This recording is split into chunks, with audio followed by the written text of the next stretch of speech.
What's good, my peopleizations? What's good? So, King Ryan Garcia. DuckTales begin, huh? We got a situation of DuckTales on the horizon, don't we? Don't we, my peopleizations? We're going to have a special guest in the building today. NBA legend Kendall Gill will be joining us today.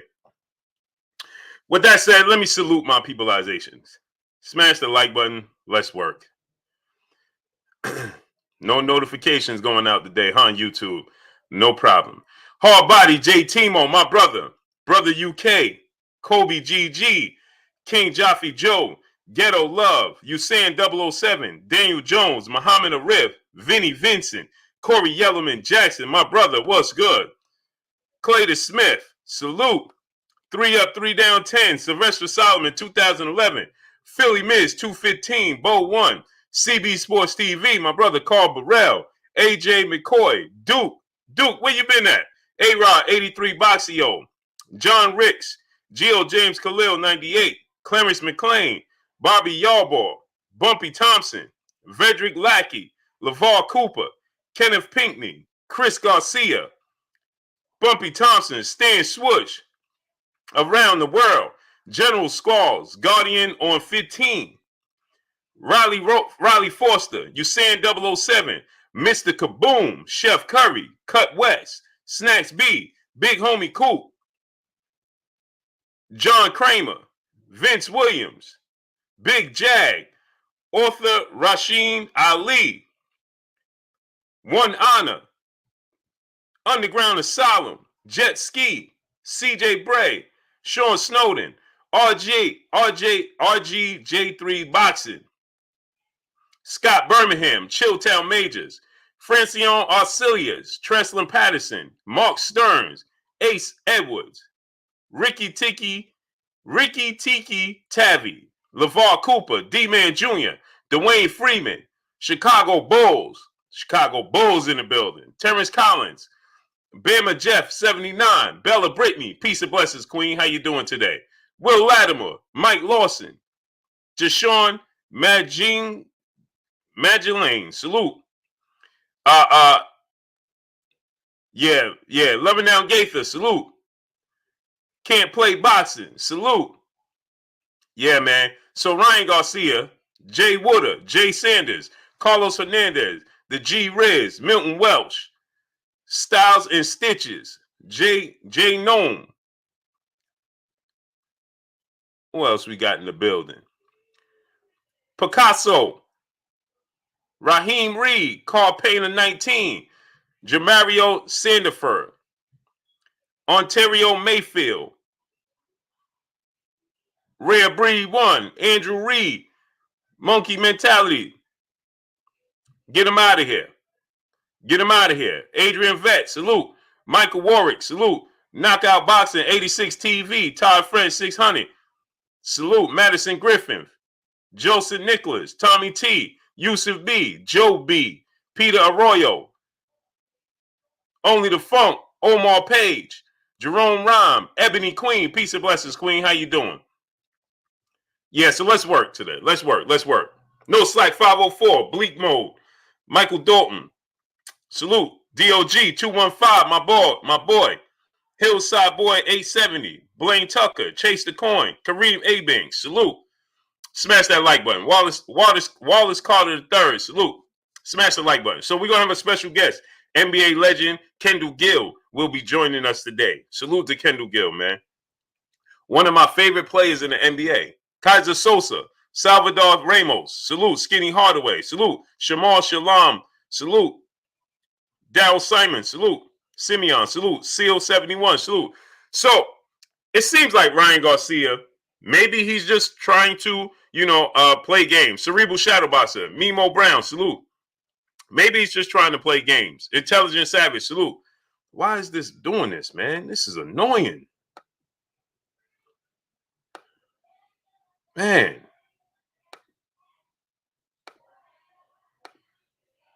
LeVar Cooper, salute. Brian Francis, salute. Stephen Lamontes Hawkins, salute. Intelligent Savage 629, salute.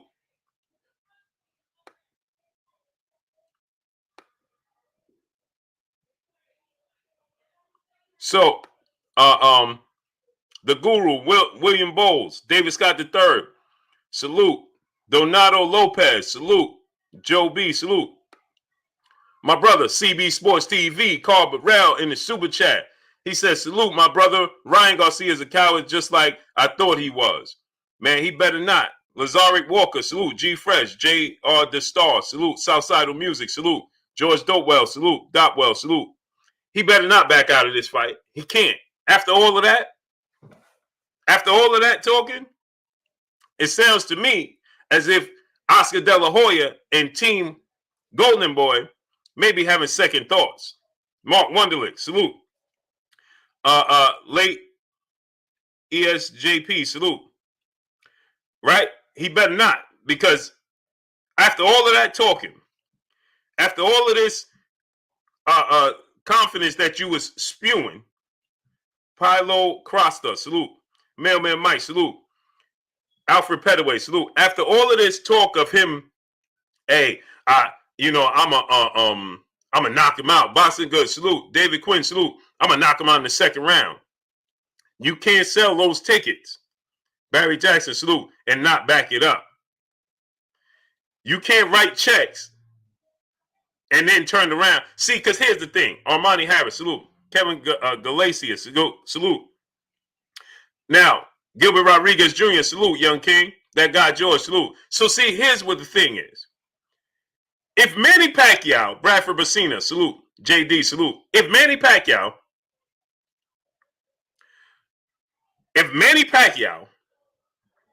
fights Ryan Garcia, that is a black eye for the sport of boxing. Bino Leg OG, salute.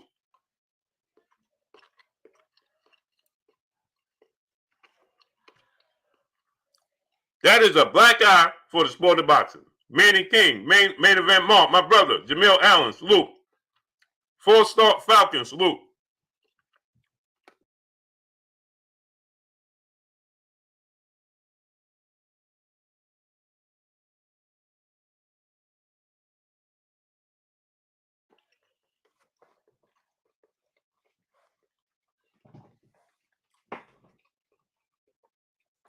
If Manny Pacquiao fights Ryan Garcia, the sport of boxing is no longer.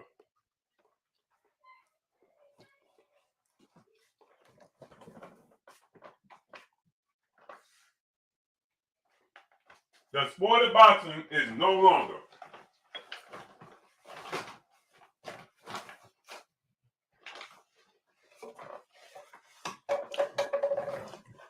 Smash the like button. We got 415 people.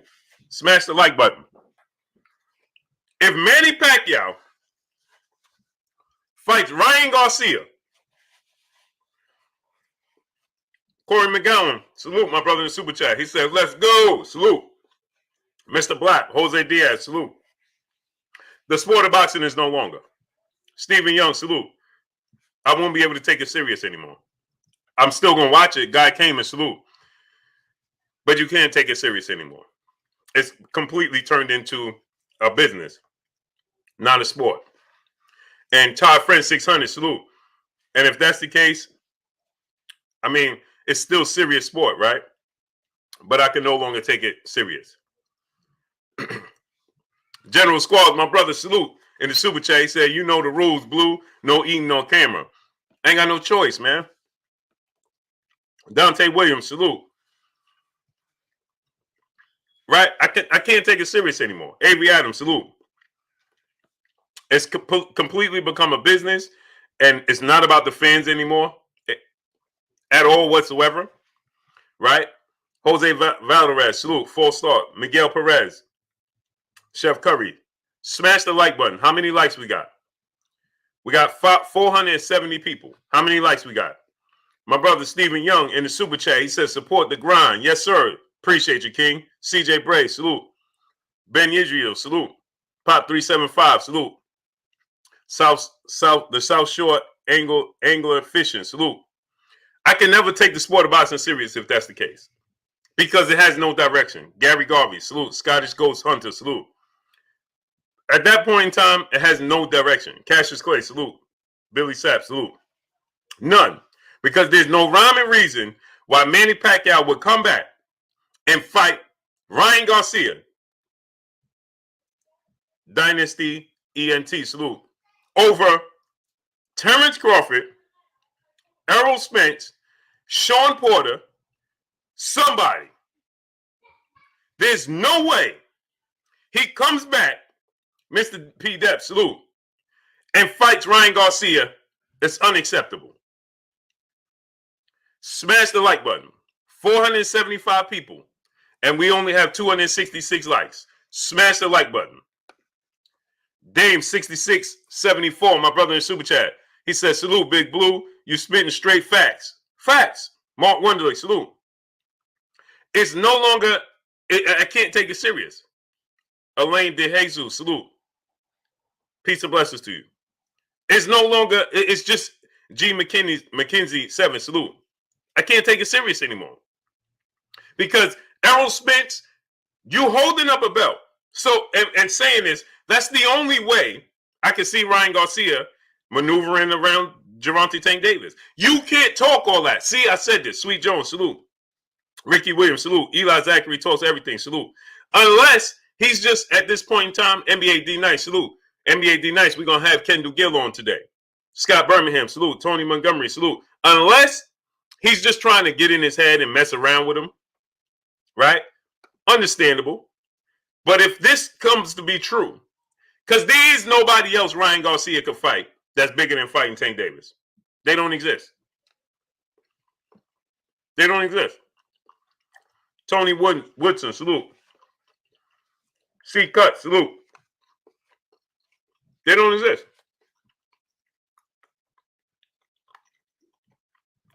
There's no such thing. I got a bigger fight. Who?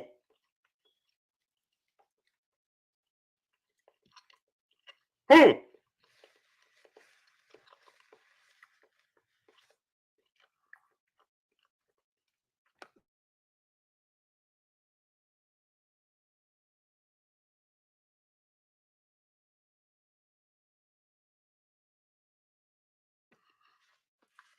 There's no such thing as a bigger fight right now.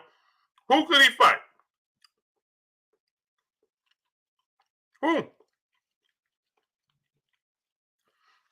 That's not bigger than Tank Davis. There's nobody bigger than Tank Davis. My brother Bish, be Megastar, salute. Unless he's fighting Errol Spence or Terrence Crawford.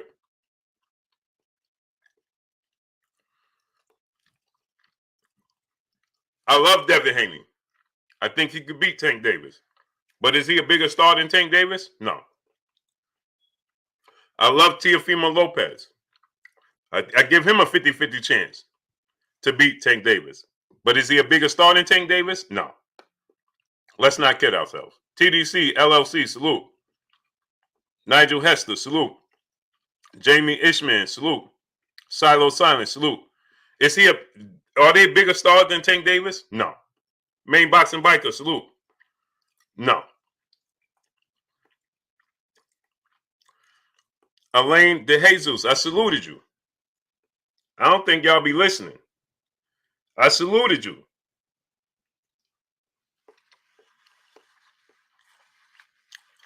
Teofimo Lopez? No. I mean, Vasil Lomachenko? No. True G Augustine, salute. Anton Johnson, salute. Vasil Lomachenko bigger than Tank Davis? No. No, he's not. Alexander Rose, salute. No. Mike Rhymes, salute. Mr. Shelton, salute. There's nobody bigger than Tank Davis unless you go to a different weight class.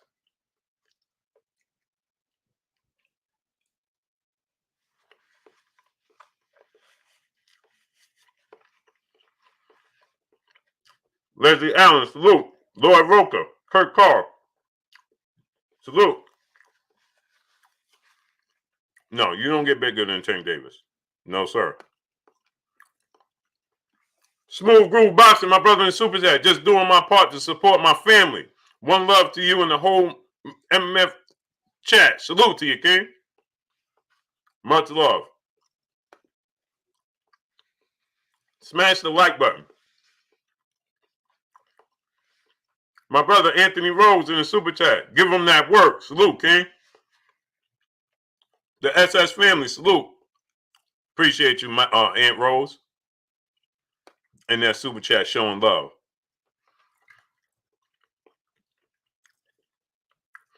Philip Garner, salute. Jamson Andre, salute. Tay Brown, peace and blessings, Queen. How you doing? 11520 in the building. My brother Drew Titan, salute. Go subscribe to my brother Drew Titan.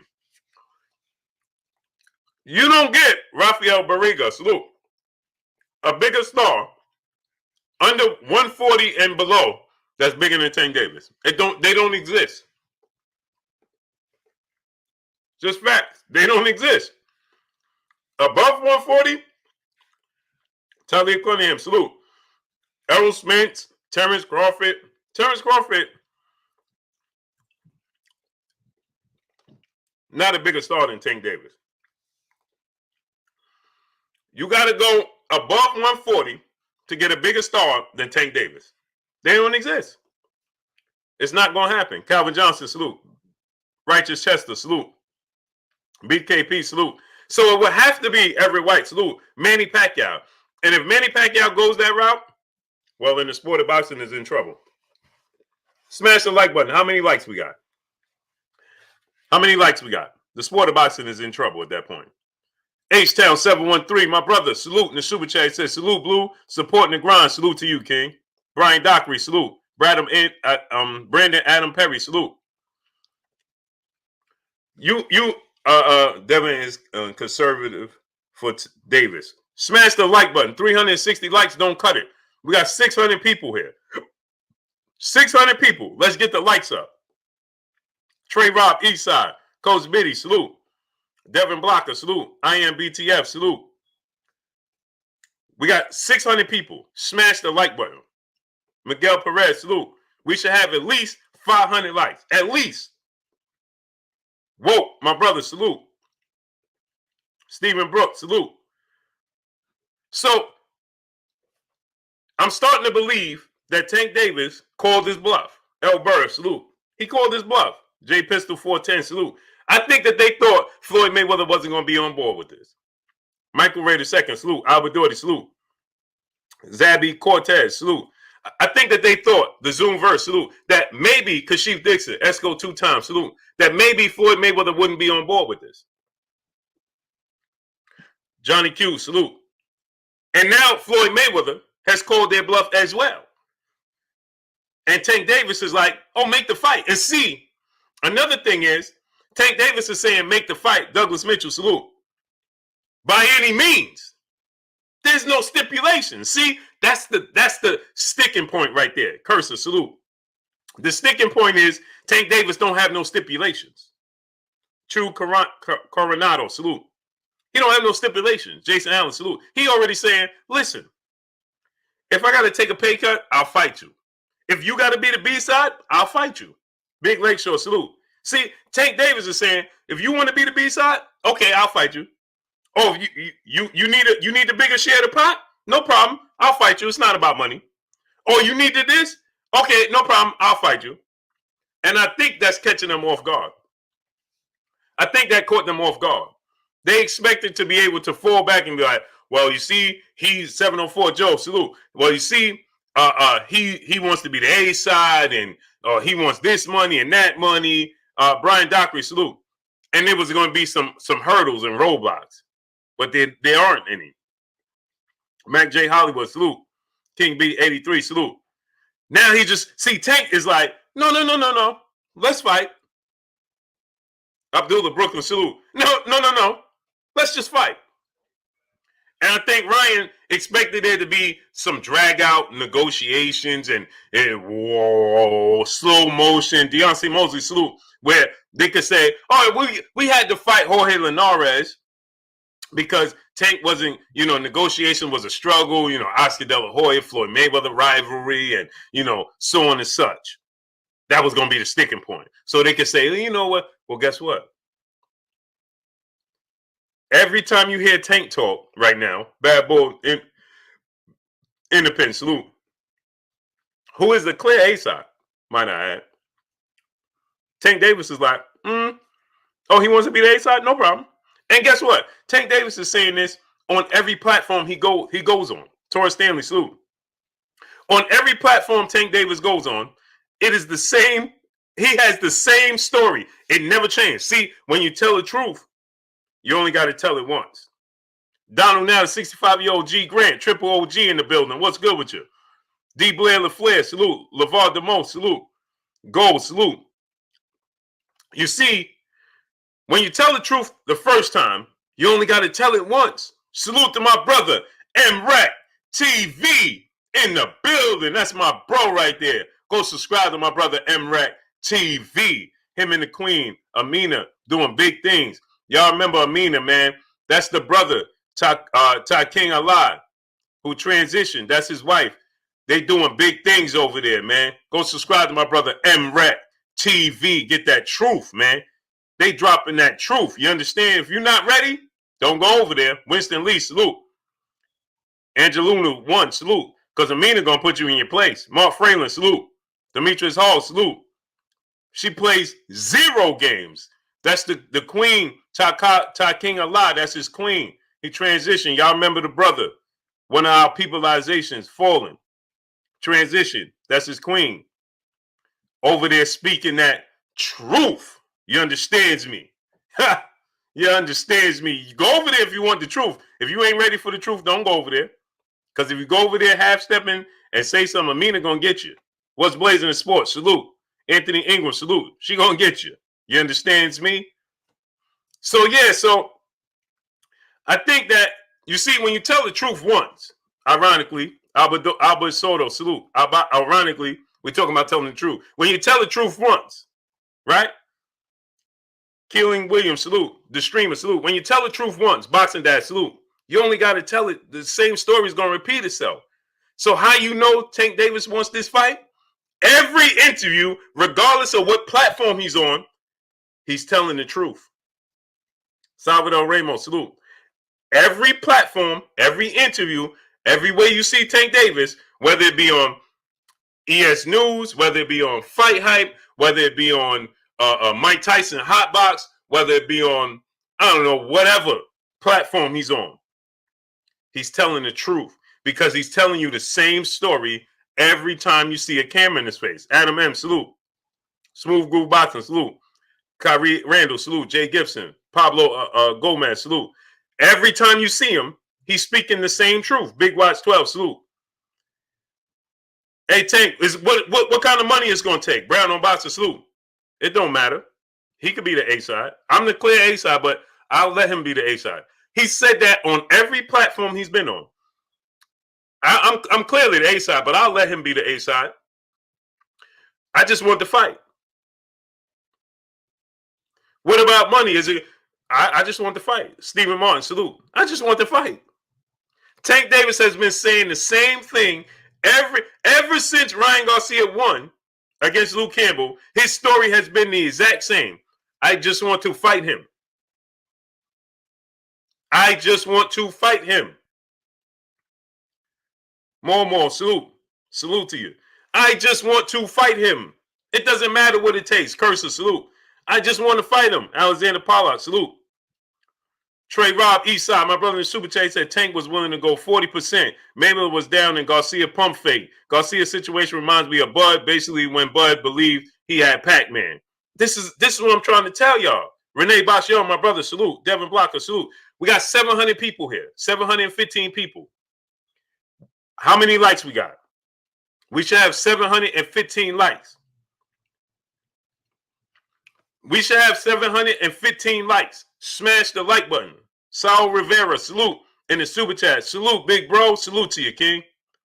Tony TV, my brother Renee Bashion. Go subscribe to my brother Renee Bashion. So when you, Wilfred Marfisi, salute. 478 likes and we got 700 people here. So we got 200 detractors. 220 detractors, huh? That's what y'all trying to tell me. We got 720 people and we got 448 likes. That's what we trying to tell me. We got 200 detractors. D Block 78, salute. That's what y'all trying to tell me. Huh? It's the message. Is the message in the bottle? We got that many detractors? Smash the like button. Mia, salute. Let's get the likes up. Showing the icon, salute. Get the likes all the way up. Baby D, salute. We're going to be bringing on an NBA legend and Kendall Gill. My brother is getting ready to join us. Kurt Anderson, a.k.a. Kurt Sugar, whenever he get ready. Because, you know, he be doing his business, so. I sent him the link already.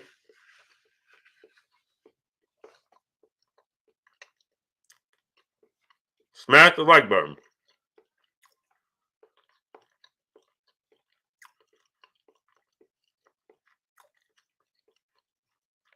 Aunt Porter, salute.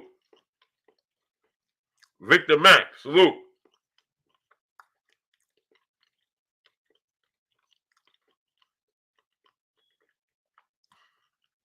CB3 3000, Phyllis Mays. Ruben Quino, salute.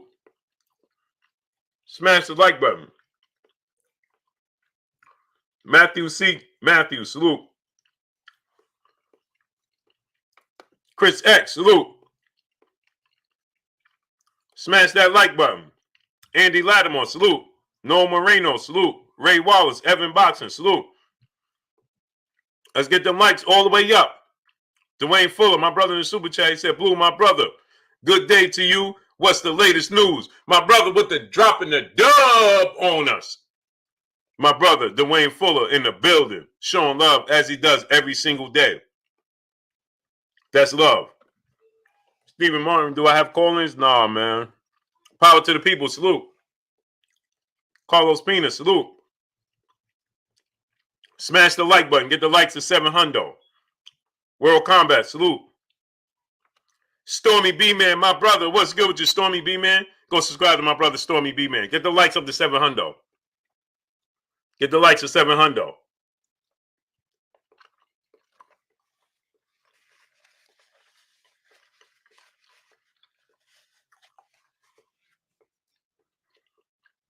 Your boy Blue got to get back in shape.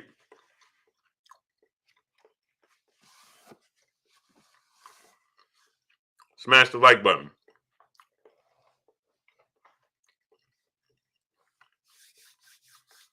You see they playing with the numbers, right? You see how they playing with the numbers? Again?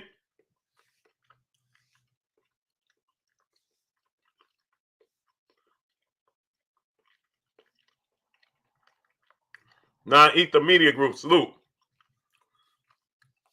You see how they playing with the numbers, right? Dropping off and 50 people dropping off at a time. Smash the like button.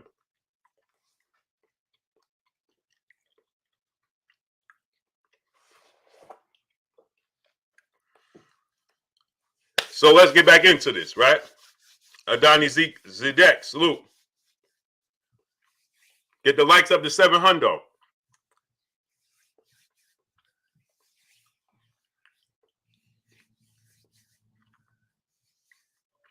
Yeah, Picasso, yeah, I'm about to get me a bike too, man. About to go hit the heavy bag and work, man. I got to get off like 40, 50 pounds, man.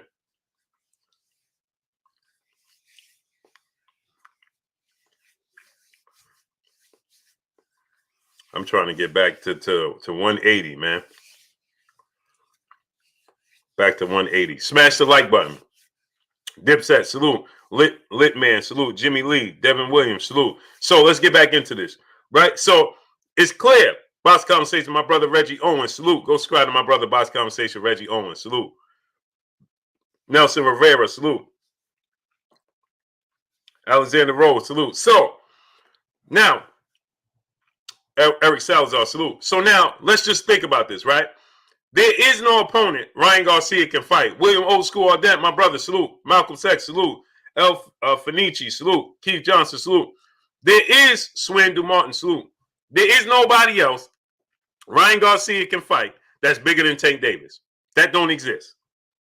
It don't exist. So while him saying, well, I can find a guy, Sam Demond, salute, it's either one or two things. Carlos Pena, salute, Ashanti L, salute, which I'm confused. I'm confused, right?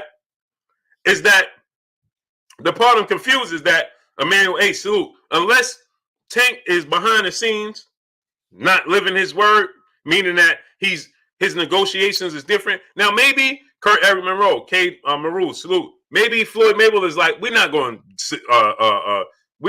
to give y'all all of those advantages. Jonathan Santiago, salute. David Bohannon, my brother, salute. Maybe Floyd Mayweather is saying that. Mark Ambrose, salute. Maybe he's saying, maybe he's saying, listen, you know something, Baby D, salute. Maybe Floyd Mayweather saying, we're not going to concede to all of those, agreements. We're not going to do that. Andrew Bailey, salute. Maybe Floyd Mayweather's like, we got to, because it's still negotiation. Tank said so, salute. Because Tank is the clear A side. Point blank, period, hands down. It's not even a question. It's not a question who's the A side and who's not. Floyd Mayweather the clear cut A side, hands down. Okay? So with that said, right, I believe that maybe there's a strong possibility that Floyd Mayweather is behind the scenes and he's negotiating. You know what I'm saying?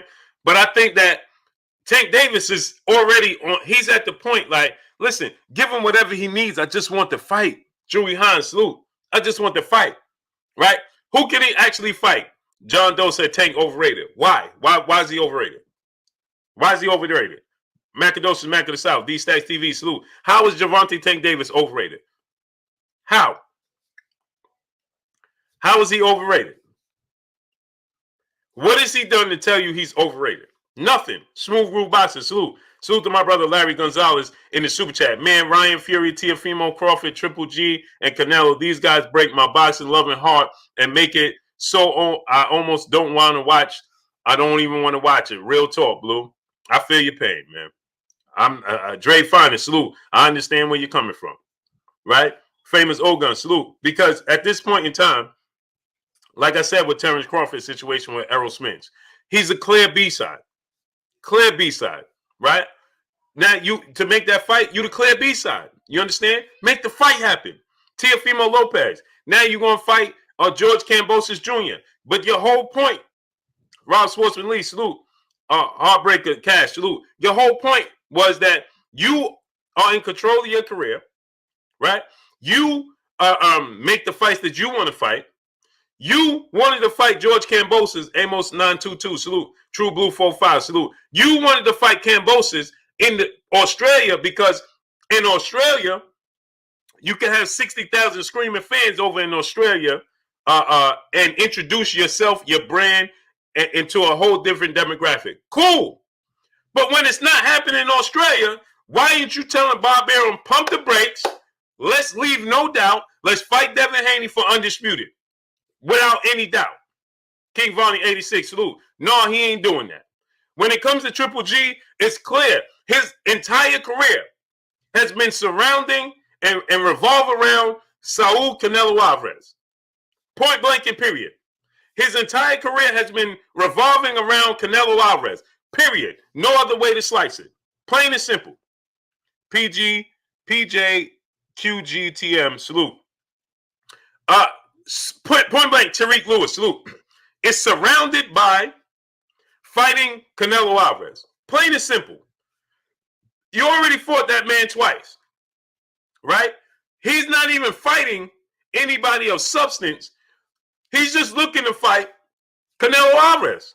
Once again, when you Canelo Alvarez, you looking for the best possible scenarios where you can capitalize on and become world champion and essentially pad your stats.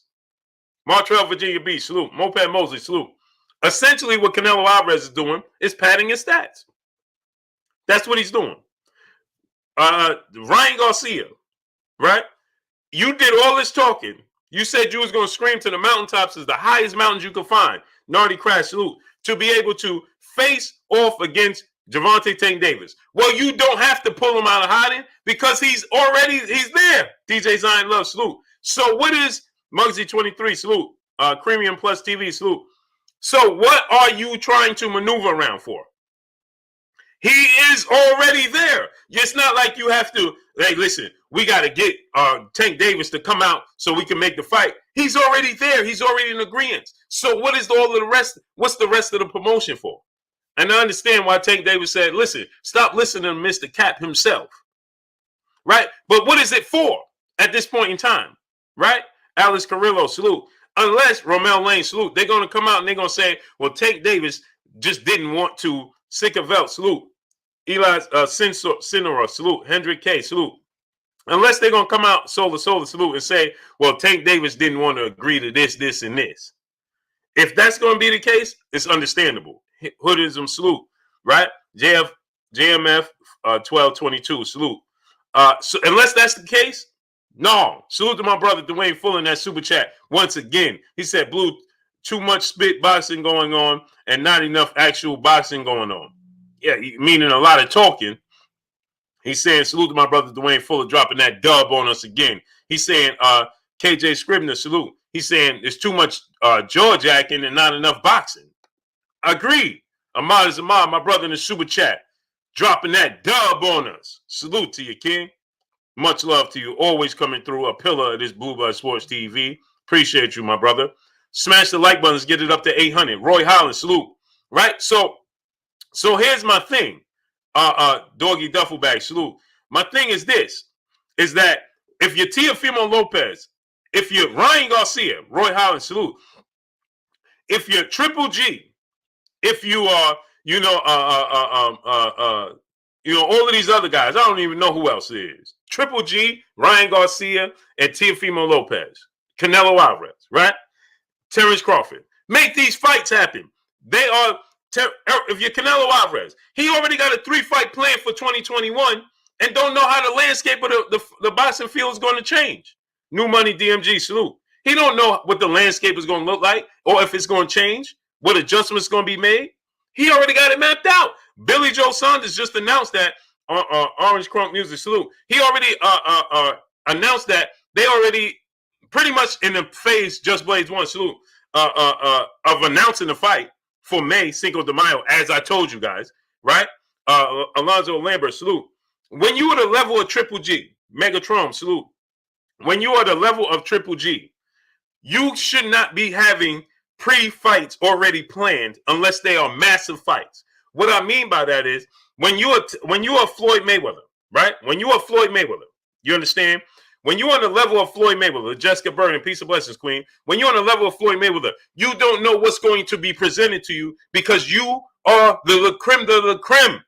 You are the top of the sport of boxing. And when you are at that level, you understand, you have to be very aware of things can change. So there's fights that can change and get bigger, right? You understand? So him having a fight against Billy Joe Saunders already planned for May, right? Without knowing what could change or what could happen, right? Is letting you know that he's padding the stats. He's not looking to fight the best fights. He's just padding the stats. Floyd Mayweather let the fights unfold, and then he chose his opponents based off of what was the best out there. Mark Ambrose, salute. You understand what I'm trying to tell y'all? Floyd Mayweather let Andre Berto and Robbie Guerrero unfold. Floyd Mayweather let Andre Berto and Victor Ortiz unfold. Unfortunately, he was trying to fight Andre Berto, but guess what? Andre Berto lost. He lost those fights, and guess what? Floyd had to fight the next best thing. Just like Floyd Mayweather tried to let it unfold with Zab Judah. And Zab Judah lost to Costa Zoo. Then he lost to Balderman. Floyd Mayweather had all plans to fight Zab Judah. You understand? Floyd Mayweather with Miguel Cotto. He was trying to fight Miguel Cotto, and Miguel Cotto wasn't trying to fight him. So they gave him all these different scenarios in which he had to fight, but the things didn't unfold in that manner. You understand? So that's not on him. Adam M., what are you laughing at? What's so funny? Because I see you continue to laugh. So I'm going to take you as I don't want to confuse you for just So explain to me why you keep laughing. What's so funny? Ox Steel, salute. Because I'm confused. So I don't want to be confused. So I'm asking you what's going on. Dre Fondis, my brother in the super chat. He said this year of the young Pump fakers. Salute, my brother. Sherman Callahan, salute. I'm about to send my brother One Main TV, salute. Kendall Gill, we're gonna send him the link right now. So 63rd, salute. So the brother keep laughing. So I need to understand what's so hilarious, right? Because you keep putting the laughing emoji. Mr. Boz, ex-bully gamer, salute. So Ross Karan, salute. So explain to us what's so funny. Or are you not referring to me?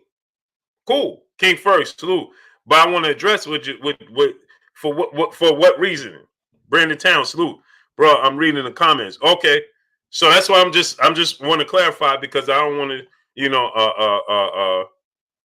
get ahead of myself. That's why I'm asking you. I see your comment, so that's why I'm asking you. You understand? So salute to you.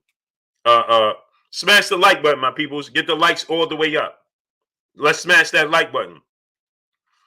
Smash the like button. Let's get the likes all the way up. How many likes we got in the building? Smash that like button. How many likes we got? John Doe, salute. So, if you already got Alex York, salute. Let me send the brothers the MZ Towards Boxing, my brother, salute. Shay Williams, salute. RN to get it, salute. So that's my thing, right? We got to make these fights happen. Smash the like button, man. We should be well over 800. We got 840 people. How we only got 745 likes? Wipe your feet before you come inside. Get the likes to 800. We should have at least 850 likes.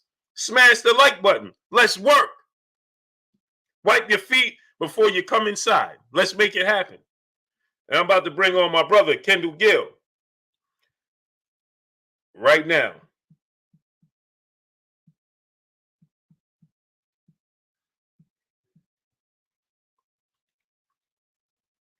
Kendall Gill 4-3. Right? So wipe your feet before you come inside. Let's get the likes to 850. Get the likes up to 850.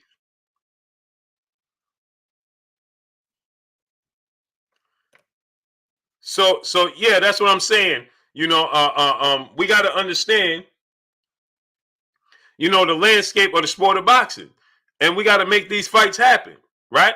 And so, like my brother Kendall Gill, who's about to step on up in here, right? You have Jake Paul, who knocked out the brother Nate Robinson, and Kendall Gill wants some get back.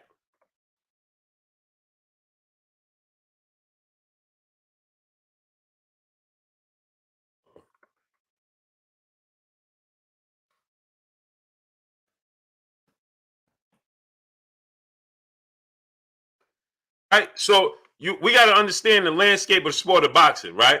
And so there's no way that Ryan Garcia should be fighting anybody not named. Manny Pacquiao should be fighting anybody not named Errol Spence or Terrence Crawford, because you're holding up a belt. Smash the like button. Let's get the likes up. Anwar Willis, my brother, salute. Tony B, movie hood, salute. So smash that like button. Let's work.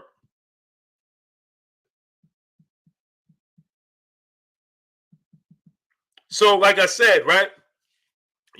Ryan Garcia needs to be fighting Gervonta Tank Davis by all accounts. Everything. Salute. There's no way he's not fighting Gervonta Tank Davis. Smash the like button. Let's get the likes to 900. He should be fighting Gervonta Tank Davis by all accounts. You understand? And when it comes to Manny Pacquiao, there's no way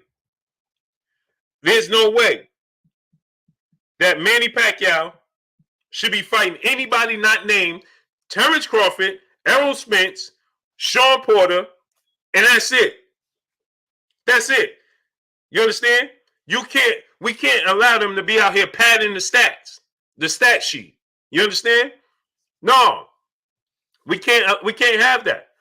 You understand? So this is a sport of boxing. So my brother Kendall Gill, Nate Robinson, he just was picking up the sport of boxing. Jake Paul, we understand it's a segment of the sport of boxing, but it don't have any qualms on the ranking system. When you are in the ranking system. You are a belt holder. You are Manny Pacquiao, a legend in the sport. Manny Pacquiao, you cannot get a pass for going down to 140, right, and challenging Ryan Garcia. If you gonna go down to 140, Manny Pacquiao, there's better fighters at 140 for Manny Pacquiao. You understand? Montez Ellis, salute. There's better fighters at 140 for Manny Pacquiao. Taylor Bell, salute.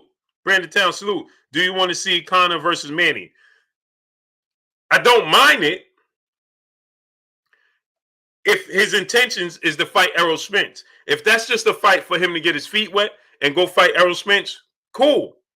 But to go down to 140 and fight Ryan Garcia, for what? Mark those, salute. For what? Because he's never been a belt holder. He's never even fought for a world title. KD, salute. Anything of the sort. SS Chicago, salute. He's never fought for a world title. He's never been a world champion. Anything of that sort. And you're going down to a catchweight. And if that's the case, then go down there and fight Josh Taylor. Go down there and fight Jose Ramirez. If you're going to go to 140, fight them. Not Ryan Garcia. You going to go to 140? Oakland, man, salute. Fight them. Eugene Person, salute. Not Ryan Garcia. King Ulrich, salute. Not Ryan Garcia. I don't want to see you fight Ryan Garcia. No qualm on it. And we got the legend. Building. What's going on, Champ? How you feeling? Hey, what's happening, Blue Blood? How are you, man? I'm great, man. This, it's an honor to have you on, man. You're one of my favorite basketball players. You know what I mean? Thanks a lot, bro. And listen, you one of my favorite guys on the YouTube channel. And I check out your show every day. So it's an honor for me to be on the show too. Oh man, that's special coming from you, man. That's very special, man, coming from you, man.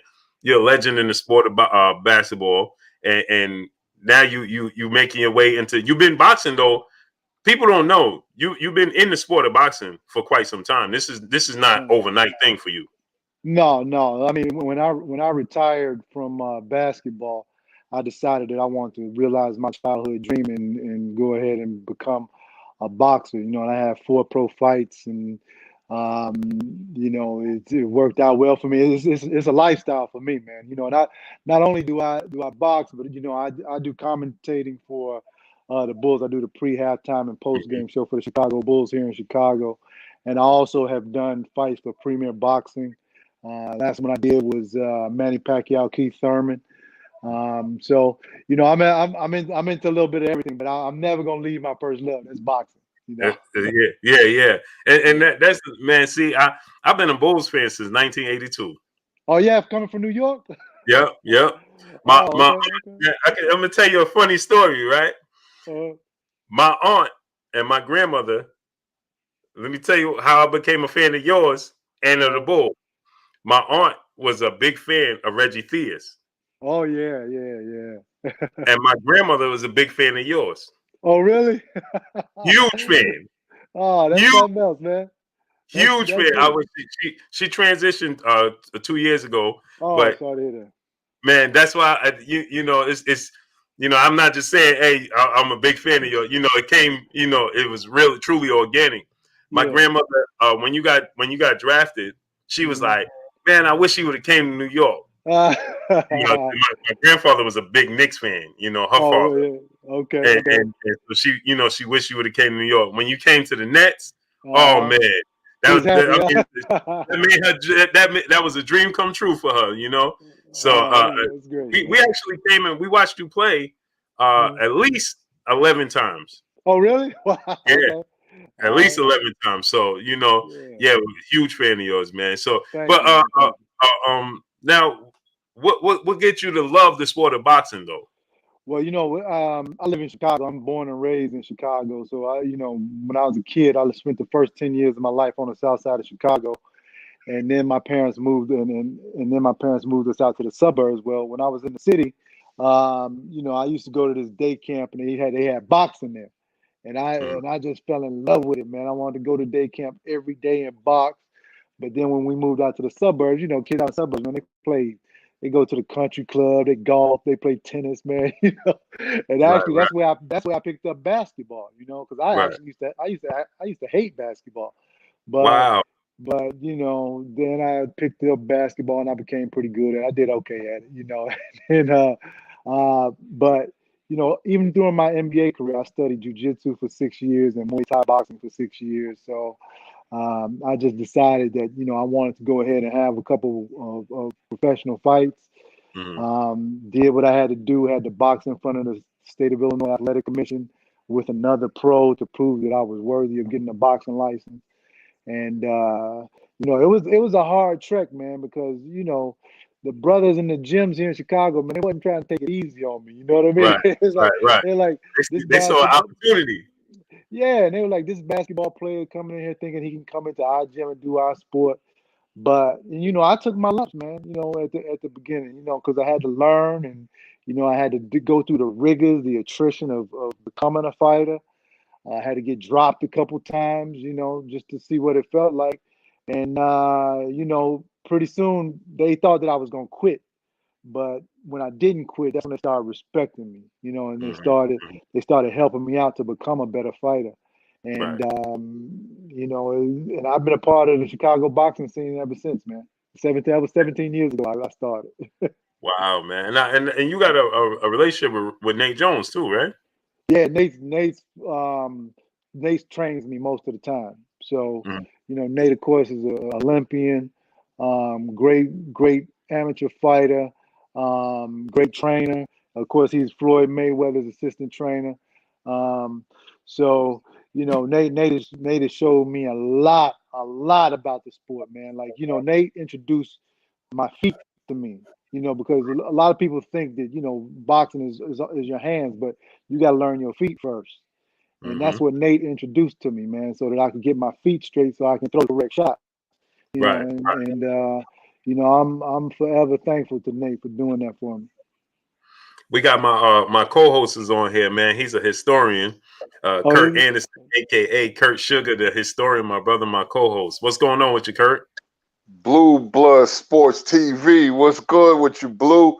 Kendall Gill, what's going on, man? I followed you when you was a fighting Illinois with Marcus Liberty. Matter of fact, I was the person that asked in the super chat, do you still talk to Marcus Liberty when you was oh, on Drew Titan?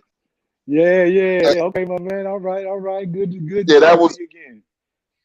absolutely that team. I thought you guys was going to win the championship. It was you, Marcus Liberty, and Kenny Battle. You had a Yeah, squad, man. man. You had a squad. See, I'm from Newark, New Jersey, but when I was watching, I know about Chicago high school basketball Mhm. because we got Chicago Channel, and I got to see the Bulls every other night. It was WGN, and now I WGN, was yeah, living in Channel Patterson, 9, New yeah. Jersey. And we was picking up Chicago channels in New Jersey, but I knew about Simeon High School, Yeah. Martin Luther King when he had the 2 7-footers and they lost in the Yeah. semifinals. I remember that game, and Yeah. I, sorry what happened with Ben Wilson. He was going to be a superstar. He Just the was, yeah. legacy of Chicago basketball.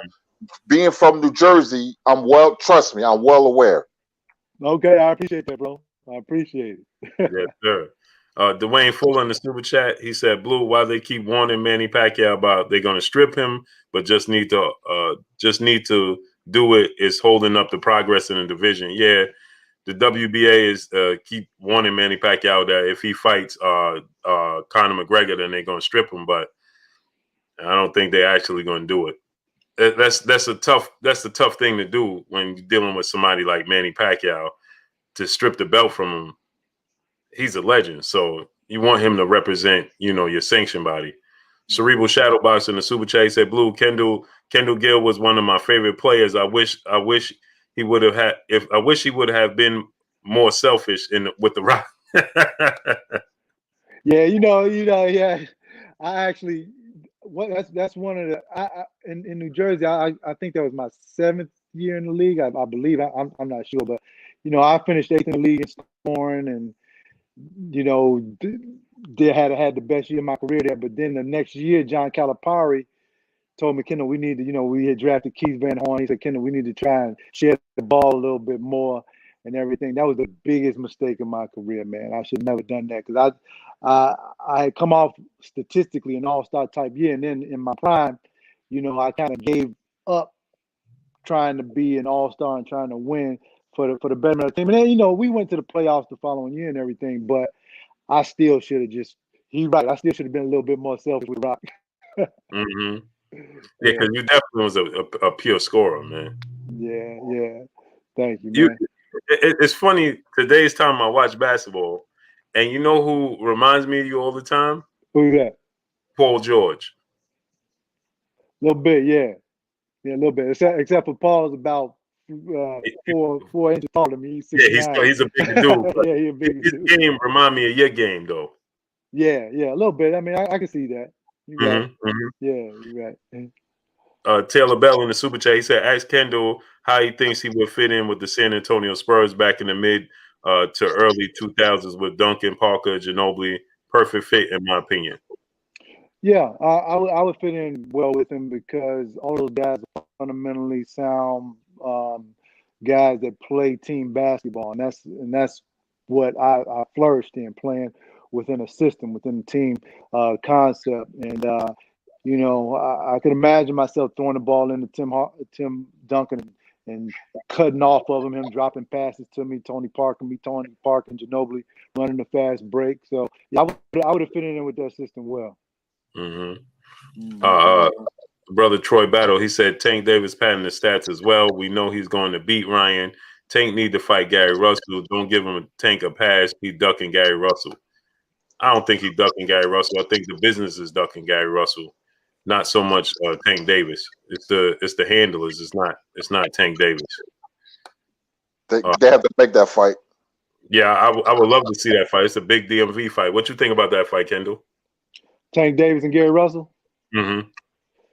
It's a good fight, and I know that Gary is trying to get the bigger fights. Ever since he lost to Lomachenko and everything, I don't think he really had that signature fight that he needs to get back on the map. But I think that Tank Davis is going for Ryan Garcia, Devin Haney, guys like that. I don't think he's looking at Gary Russell right now. Mm-hmm. Now you yourself, we have a basketball player, Nate Robinson, and he fought against Jake Paul, and it didn't end well with him.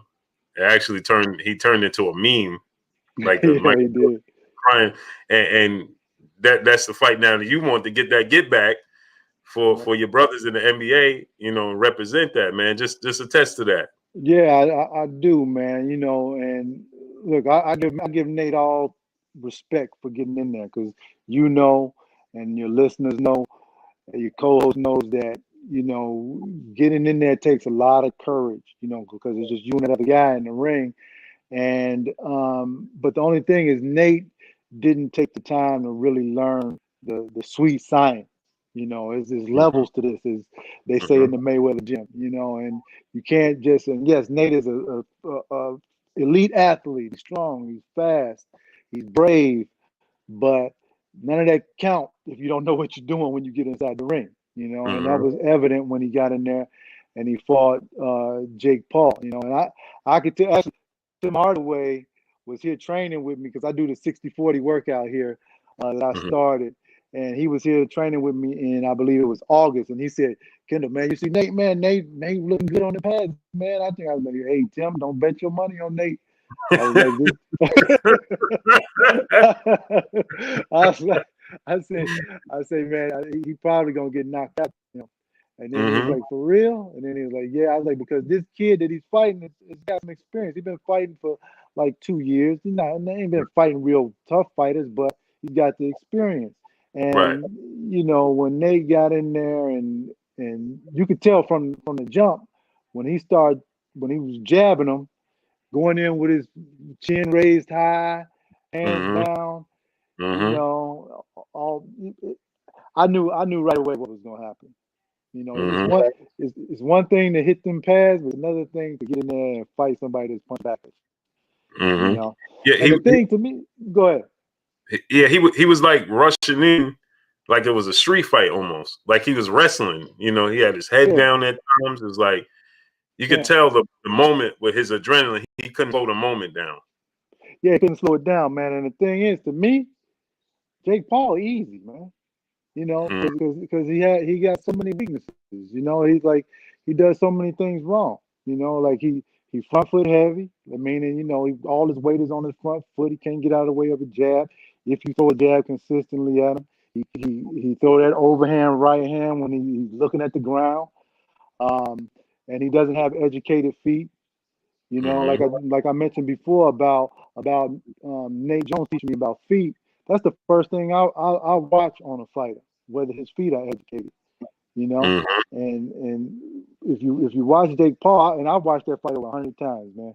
If you watch him, his feet, he totally off balance when he throw his jab, when he throw his right hand, everything.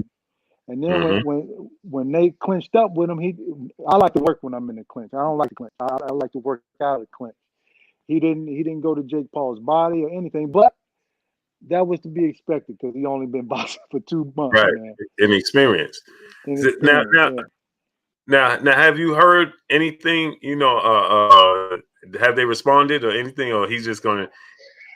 He know what you bring to the table. Listen, they haven't responded, but I was on Facebook earlier today, as a matter of fact, and one of my boys was talking, and then he tagged me on it, so I looked at it, and BJ Flores, his trainer, said, "Listen, Kendall, are you serious? Kendall is 53 years old. First of all, I ain't 53, I'm 52."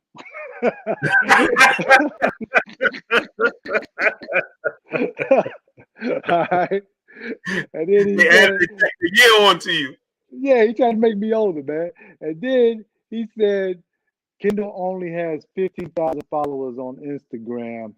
Jake Paul has 15 million. That's apples to oranges. Okay, that's fine. I'm not a YouTube star. I'm not trying to be on YouTube, trying to get those followers.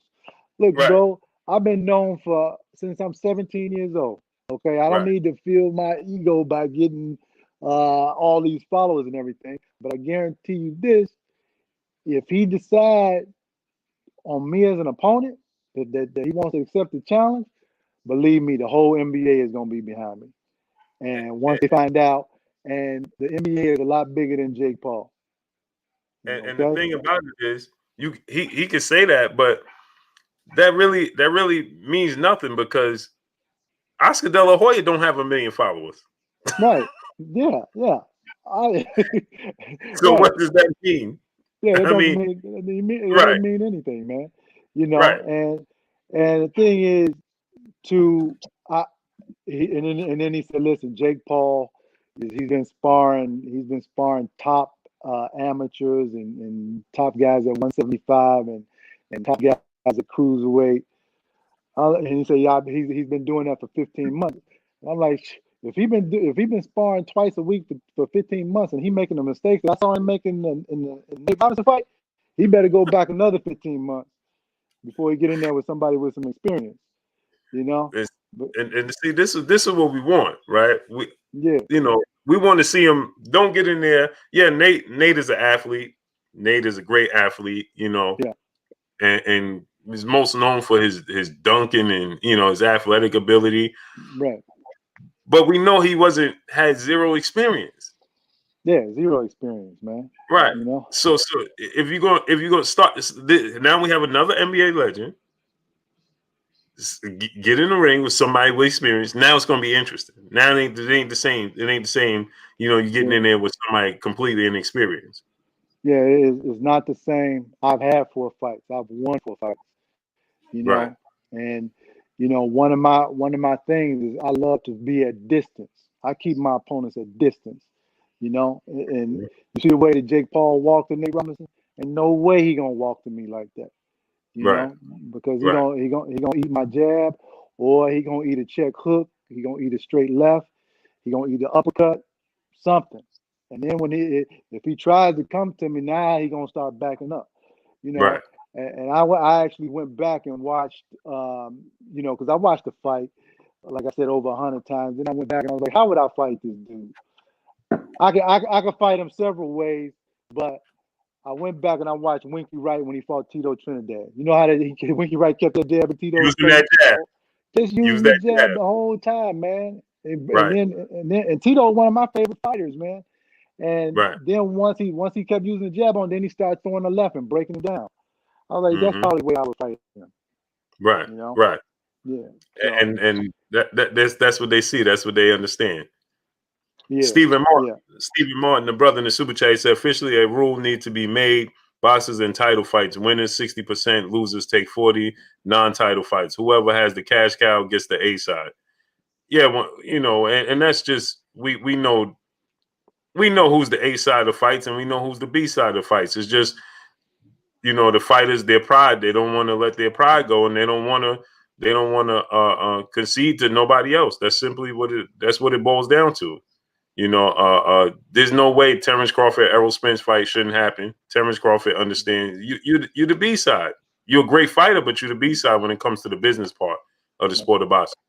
Intelligent Savage 629. He said, Kendall Gill, number 13. You was my guy for Illinois fighting alum.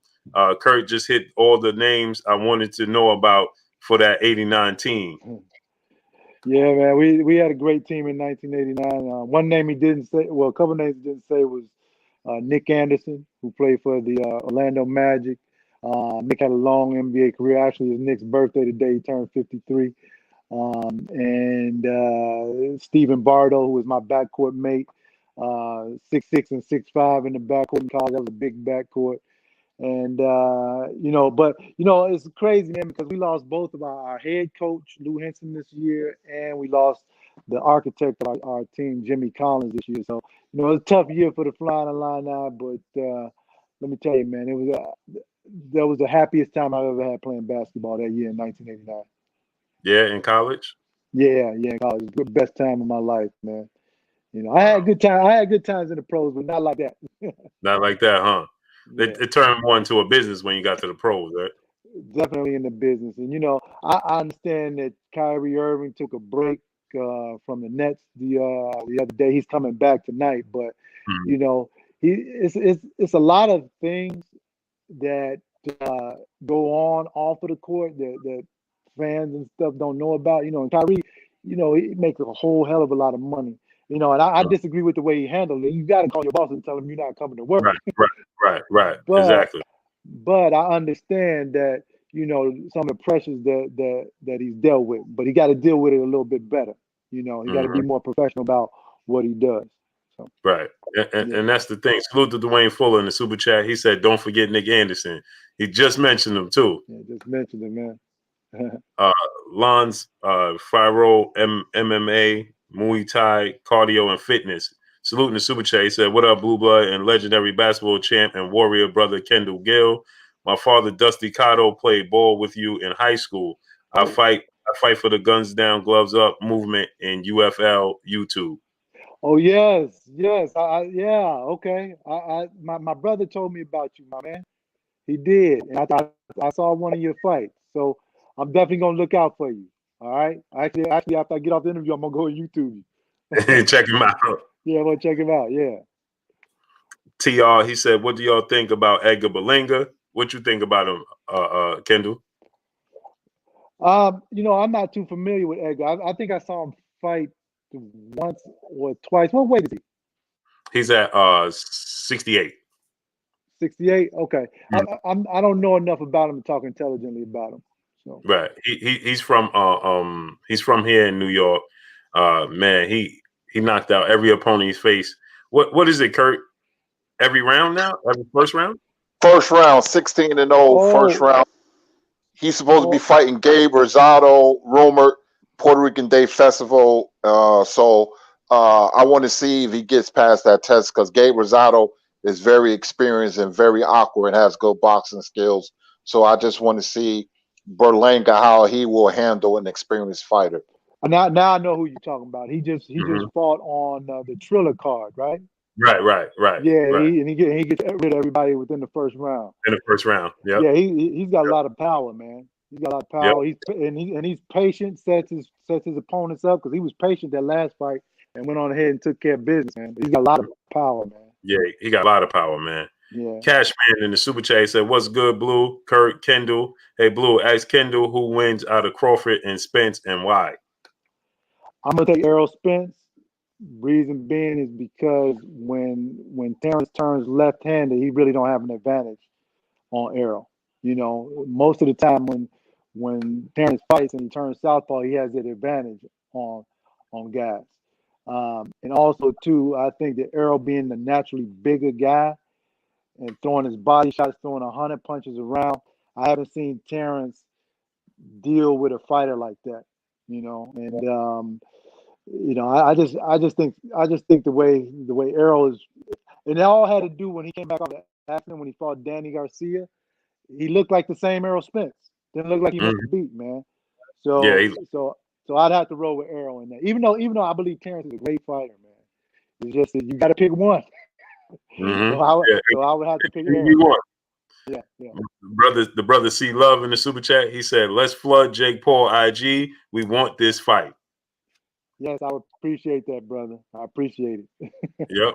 We gonna push for that. And you know what? You know what too? I just saw on TMZ one of my boys just texted me and told me he's supposed to be. He announced he's fighting April 10th. Okay. And I'm like, cool. I'm in camp now. You know, because Right. I do 3 camps a year just on GP. You Right. know, so you know, I'm at the beginning of my camp now, so that'll sit right with me if I could get that fight on April 10th. Yeah, that's perfect timing. We need to make that happen. Yeah, April 10th. And he doesn't have an opponent yet. And you know, another thing about him, man, what they do, and it's smart by the Paul brothers. They always fight smaller guys. Right. Jake Paul is naturally about 210 pounds. Right. He melts down to like 188, 190. Right. But look, Nate also weighs. He made the weight of 188, but he probably had batteries in his pocket, man. You ever seen Nate up close, man? Right. Yeah. He weigh 175 pounds, man. So can weight. Right. You know. So right. they try He's to get he's a little guy too. Yeah, so he's 5'9". So they try to get the advantage of you know, getting a weight advantage, and also guys that are shorter than them. You know, and it's evident in all their fights, man. Yep. Go ahead, Kurt. What you got for him? Here's a basketball question, you know, because I'm a huge college basketball fan. But before I ask that question, I used to see you play a lot because I worked for 20-something years in East Rutherford, New Jersey. I worked 1 block away from the stadium. 1 block. Oh, yeah? You know, yeah. So my job used to get tickets for the Nets. And me and my friends, we used to go all the time. But I remember, a lot of people don't talk about this, the rivalry between you and Glenn Rice and University of Michigan, because I believe, correct me if I'm wrong, didn't y'all play 3 times in '89? Yeah, we blew them out 2 times, and we met them in the Final Four. And they beat us by getting a rebound. Sean Higgins got a rebound late in the game and put it back up on their last second shot, and that's how we lost. But Glenn and I had many battles, man. Not only in college but in the pros too. We used to go at each other, you know. But we're friends. But you know, once you get on the court and everything, y'all the friendship and stuff, it goes away. But you know, good dude, beautiful dude. We great friends to this day. And you know, it's funny you mentioned East Rutherford, New Jersey, man. You know, when I played for the Nets for 6 years, I lived on 43rd and 11th Avenue on the west side, right there by the Lincoln Tunnel in Riverbank West. Wow. So I didn't live in Jersey. I lived in the city, man. Right. Wow, man. I miss that joint. Yeah, I miss that joint. Yeah, because we used to go to, you know, the great football player Lawrence Taylor. He had a club that was popping, and then, you know, I used to go to the club and then go to the game, or go to the game, then go to the club. You know, it was crazy, but I used to see you all the time, man. You know, and I was like, yeah, that's Kendall Gill, man. Me and my friends used to talk. But I want to ask you a boxing question. Who's your favorite fighter of all time? Oh, Ali, of course. Ali, definitely, because he fought everybody. They took 3 years of his prime away from him, and he still came back and did miraculous things. Yeah, he fought Joe Frazier, lost, in my opinion, the biggest sport event ever, right there in Madison Square Garden, and then got it from Big George, and also all the things that he did socially. I'd have to say Floyd because of Floyd's mixture of his defense and his offense. You know, some people say Floyd is boring, but I love watching him fight, man. All the different nuances that he does, his footwork, his defensive work. And you know, you can go back to Canelo. Canelo learned a lot from Floyd when he lost to him. You see how Canelo moved his head movement and everything. That's all from Floyd, man. And then a fighter from Black Murderers Row, Charlie Burley. I don't know if you guys are familiar with Charlie Burley. Charlie Burley fought from 1936, 1950, was the colored welterweight champion, 1938, colored middleweight champion, 1942, had a record of 85 wins, 12 losses, and 50 knockouts. I'm very familiar with him. You know your history, bro. And, hey, listen, and some say Sugar Ray Robinson ran away from him. Didn't want to fight him. Yeah, but I got vast knowledge of that. That's not really. Charlie Burley at the time was ranked number 5, and Sugar Ray Robinson was ranked number 1. So Robinson said, "Why should I give up my number 1 ranking to fight somebody who's at number 5?" But Robinson said, "I will fight him if you give me more money." Charlie Burley's manager said no, so there wasn't a fight. But then they was going to fight a second time, and then Charlie Burley lost to Frizzy Zivic. But Robinson did say, "I'm too pretty to fight Charlie Burley." But Charlie Burley was a great fighter, man. He was a great fighter, man. I love his stance. He got a built-in defense, the way he stands and everything. And I actually use that a lot when I'm sparring, man. You know, I just when I want to see all them punches coming, I just go right into my Charlie Burley stance, man. Guys be like, "What are you doing?" I'm like, "Yo, man, I got built-in defense. You can't hit me, can you?" Now that's hey Kurt, who you think would have won though? If they would have fought 3 times, I would have had Robinson winning twice and Burley once. Robinson was the best fighter I seen. Remember something from 1940 to 1951, he was 128-1 with 2 draws and 84 knockouts. Wow. As an amateur, he was undefeated, 85-0, 69 knockouts, 40 in the first round without headgear. Now Charlie Burley, Archie Moore said that he's the best fighter he ever fought. Remember, Charlie Burley beat Archie Moore twice, and Eddie Futch, the great trainer, said that's the best fighter I've ever seen in my life. Eddie Futch said that, and that's coming from a guy who's seen them all. But Robin was better than Burley. Right.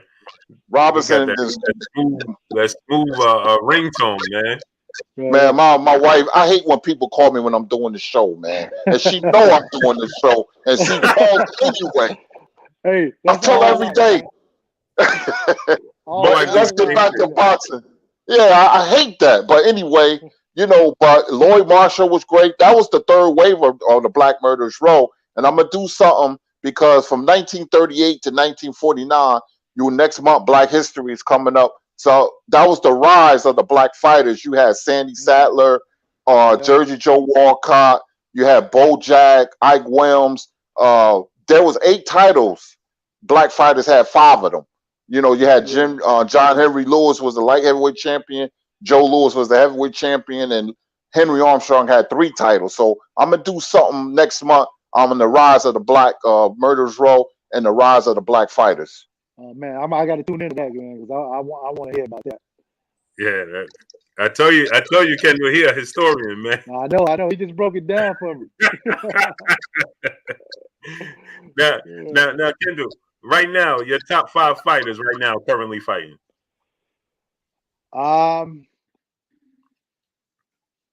have to say I got as much as I hate to put Tyson Fury in there, man. I got to because he's undefeated. You know, I do think he cheated with his gloves. You know, after looking at everything, but the man is undefeated. I think he's running away from the rematch with Deontay because he don't want to fight fair and square. You know, he won't have the advantage because everybody's gonna be looking for what he did the last time. Right. And he's a heavyweight. Then I have Canelo. Then I have Errol Spence, Terrence Crawford, and in a way, you like Monster? Yeah, I like the Monster. Yeah, I like him. Yeah, I like him. Highly skilled, powerful, everything, man. You know, so You know, those guys. I mean, it's a lot of fighters out there, man. But Right, those are the guys that I like right now. You know, you can go. right. I like Boo Boo Andre. You know, Hmm. he gets beautiful style, man. He's a beautiful boxer. You know, Right. Charlo's too. But I just want all these guys to fight each other, man. You That's know, what we want. That's what yeah. we want. I And want now, Canelo. Yeah, I want Canelo to stop messing around with it. Stop doing the European tour. Fight, fight Boo Boo. Fight the Charlos. You know, hmm because hmm even though he's one of my favorite fighters, I still want to see a challenge. You know.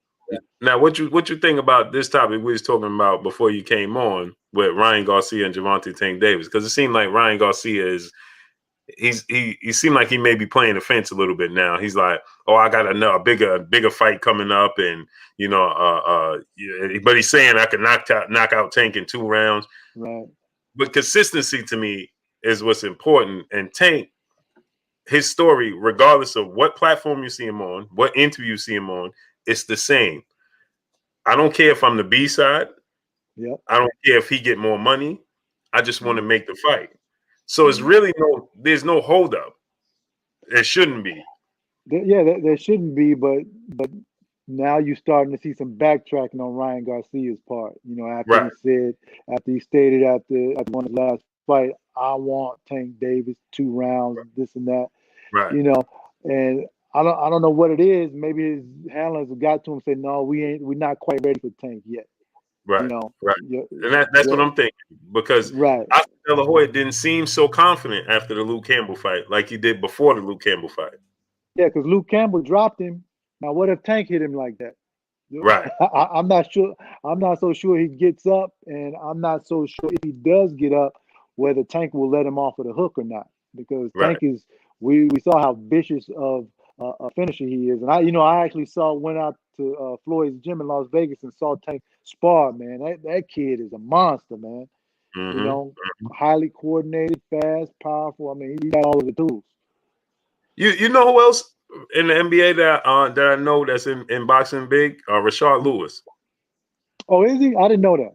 I didn't know Yeah, that. yeah. Yeah. I catch him when I go to Texas. He trains with Ronnie Shields out there in Texas. Oh, he does. Oh, okay, Hmm. okay. Hmm. Well, hey, listen. How long has he been training for a while? Yeah, he says for a while. Yeah. Hmm. Okay, all right, that's good. I had no idea, man. But Now, he's huge, man. 6'10". yeah, he's 6'10". Yeah, he's He look 6'10". like Tyson So, Fury in there. yeah, so is Lamar Odom. What do you think about Yeah, that? right. Oh man. But it's at I, least it's a celebrity situation, right? yeah, yeah. And I want him to fight. If as long as he fights a celebrity, I'm okay with it. right. Yeah, it got to be on his level. He can't fight. And see, I think that's where Nate made a mistake thinking Jake Paul and Logan Paul that they just YouTubers, because that's not what they are. No, they take the sport seriously, man. They take it serious, right? Yeah, Right. yeah. They may So not be effective on the ranking system in the mm, actual sport, but they take the sport serious. And I think that's where the disconnect came in. I don't think he paid attention to that too well. yeah, I don't think he did either. So we just got to wait and see what happens with that. Yeah, absolutely. Cerebral Shadowbox, a brother in the super chat, he said, "Blue, ask Kendall if he has any fights out there we can watch." Yeah, No, no, yeah.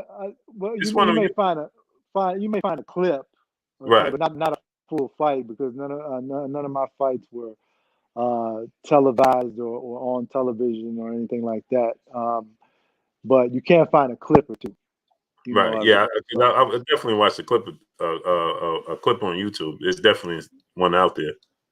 yeah, yeah. So Mhm. and my last fight, man, was I think 10 years ago. So, but I've gotten a lot better since then, though. You know what I mean? Learned a lot Right, more. Stayed in the gym, been a student of the game. So and actually, I had my come to Jesus moment in boxing too when I wasn't taking it seriously. I wasn't doing my road work or anything like that. And I came. My trainer said, "Come in. I want you to spar the novice Golden Glove champion." I'm like, okay, so I come in and I'm sparring. The first round I'm dealing with him and everything, but then all of a sudden I get exhausted, man. We in the second round, and I hit a 30. I hit a 30-second bell. Say, okay, I'm gonna make it out of the round, and I could cool out. So then I was jumping rope. I looked over at my trainer and said, "Hey, how do I get this rope in my hand?" He said, "You don't remember?"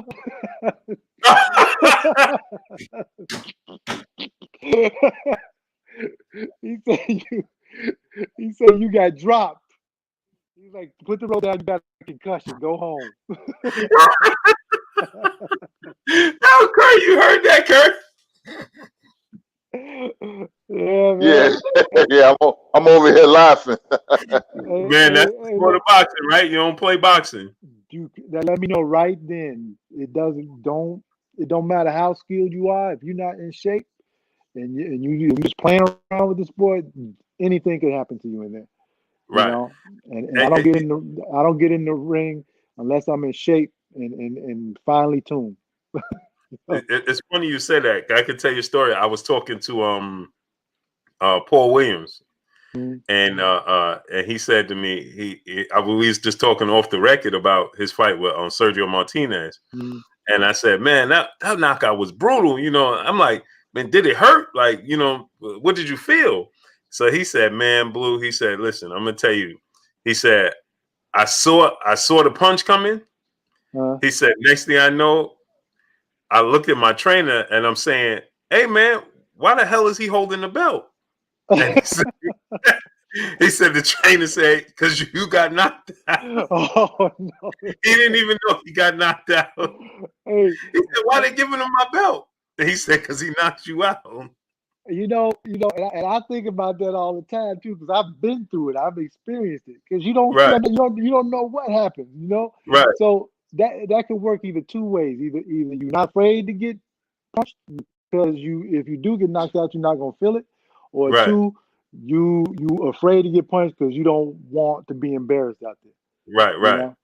Right. So it could work one or two ways, man. You know. Yeah. Just don't get punched like that. That's all. Yeah, when Paul Williams told me that, man, I was in tears. I said, Paul, I don't mean to laugh. He said, no. He's like, I was laughing. I'm asking my trainer. I'm like, why is he holding my belt? Remember Marlon Starling? Oh, yeah. Yeah, I remember that. Yep. And Larry Merchant said, you got knocked out. He said, I wasn't even knocked out. What are you talking about? I remember. That was hilarious. Yeah. Remember the UFC fighter when he was knocked out? He didn't know it and he started chasing the referee, trying to take him down. And the referee is like, what are you doing? What are you doing? Yeah, he's like, wait, what? The fight is over? Hey, you know what?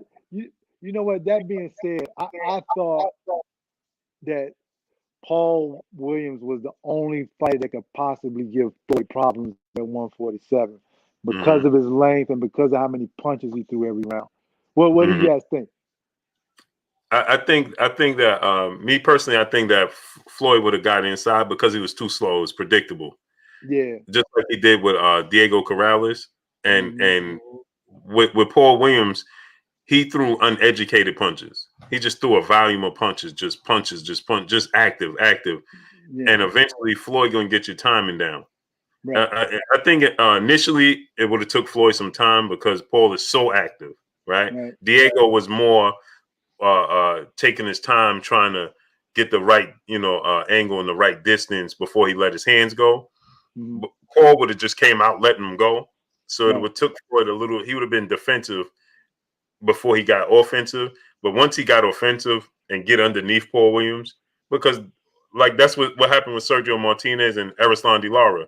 Once Erislan De Lara truly won that fight, but once Lara got his distance and everything with Paul Williams, it was over. And I think that would have been the same situation. I think it would have been Floyd would have got it by the second, third round, and he would have got inside because even when you got inside of Paul Williams, he still let him fly. Like he never saw a punch he didn't like. Like he wouldn't tie you up or nothing. He's still and the punches don't even have nothing on him. He's just throwing them, just being active. You know what I mean? But what you think, Kurt? Well, I think Floyd would have beat him based on boxing IQ. To beat a fighter like Floyd, you have to understand him. There's only few fighters in the welterweight division that understand how to beat a guy like Floyd Mayweather. Sugar Ray Leonard once said, I would never hit Floyd on the chin. You can't. He tucks his chin well like Bernard Hopkins, that being Floyd Mayweather. I would hit him on the top of the head. But with Paul Williams, Like you said, he threw uneducated punches. He let his hands go, and I like aggressive fighters, but Floyd IQ was just off the charts, man. He would have found a way. Floyd has an intangible, like a great defensive basketball team. He shuts down his opponent's offense. He was the master at that. I remember Emmanuel Stewart said that he was the smartest fighter he ever seen in his life. Emmanuel Stewart said that about Floyd Mayweather. So, and I concur, man. Floyd is smart. He just neutralizes his opponents, man, and capitalize on their weaknesses. He just takes everything away. After 2 years, he comes back and shut out Juan Manuel Marquez, a great fighter. Shut him down. Mm-hmm. Yeah, he did. And with his ability to counter punch, that make you hold your punches too. Mm-hmm. I mean, that's what he did to Canelo. Canelo started holding the punches because he know when he was going to get hit back. And Canelo was holding his punches in range because he was in range, but he just wasn't sure if Floyd was going to counter him or slip. Right. And he frustrates you too because he's right there. He people overstate. Oh well, he's moving around, he's running around. He's really not. He's right there. It's just you hit him. Yeah. And remember what Manny Pacquiao. Oh, go ahead. I'm sorry. Go ahead, Kendall. Oh, go ahead, brother. You go ahead. I'll go after you. Real quick, when people were saying how Manny Pacquiao was going to land these fast combinations on Floyd, and they chanting, "We want Floyd," and Floyd neutralized Manny. I gave Manny the 4th, the 6th, and the 12th round. That's it. And look what he did to Pacquiao Marquez, two of the best fighters of that era, and he shut them both down. Yeah, he did. Look, when I told you guys I went out to Vegas, that's when Tank was sparring. Floyd was getting ready for Madonna, and I got a chance to watch him train, man. And I come in the gym. This man, he don't even shadow box or nothing. He just get in the ring and start sparring. He spar 4 10-minute rounds. Then he gets out of the ring, does 16 minutes on the heavy bag nonstop. He's not stopping. Then he gets back in the ring, does 16 minutes with his uncle on the pass with Roger. Then he gets out, does jump rope for like 20 minutes. Then he gets back in the ring and does like 500 sets. I walked away from that and said, man, this is the greatest athlete I've seen in my life. And I didn't play against Jordan. I didn't play against LeBron. None of them could do what Floyd did that day.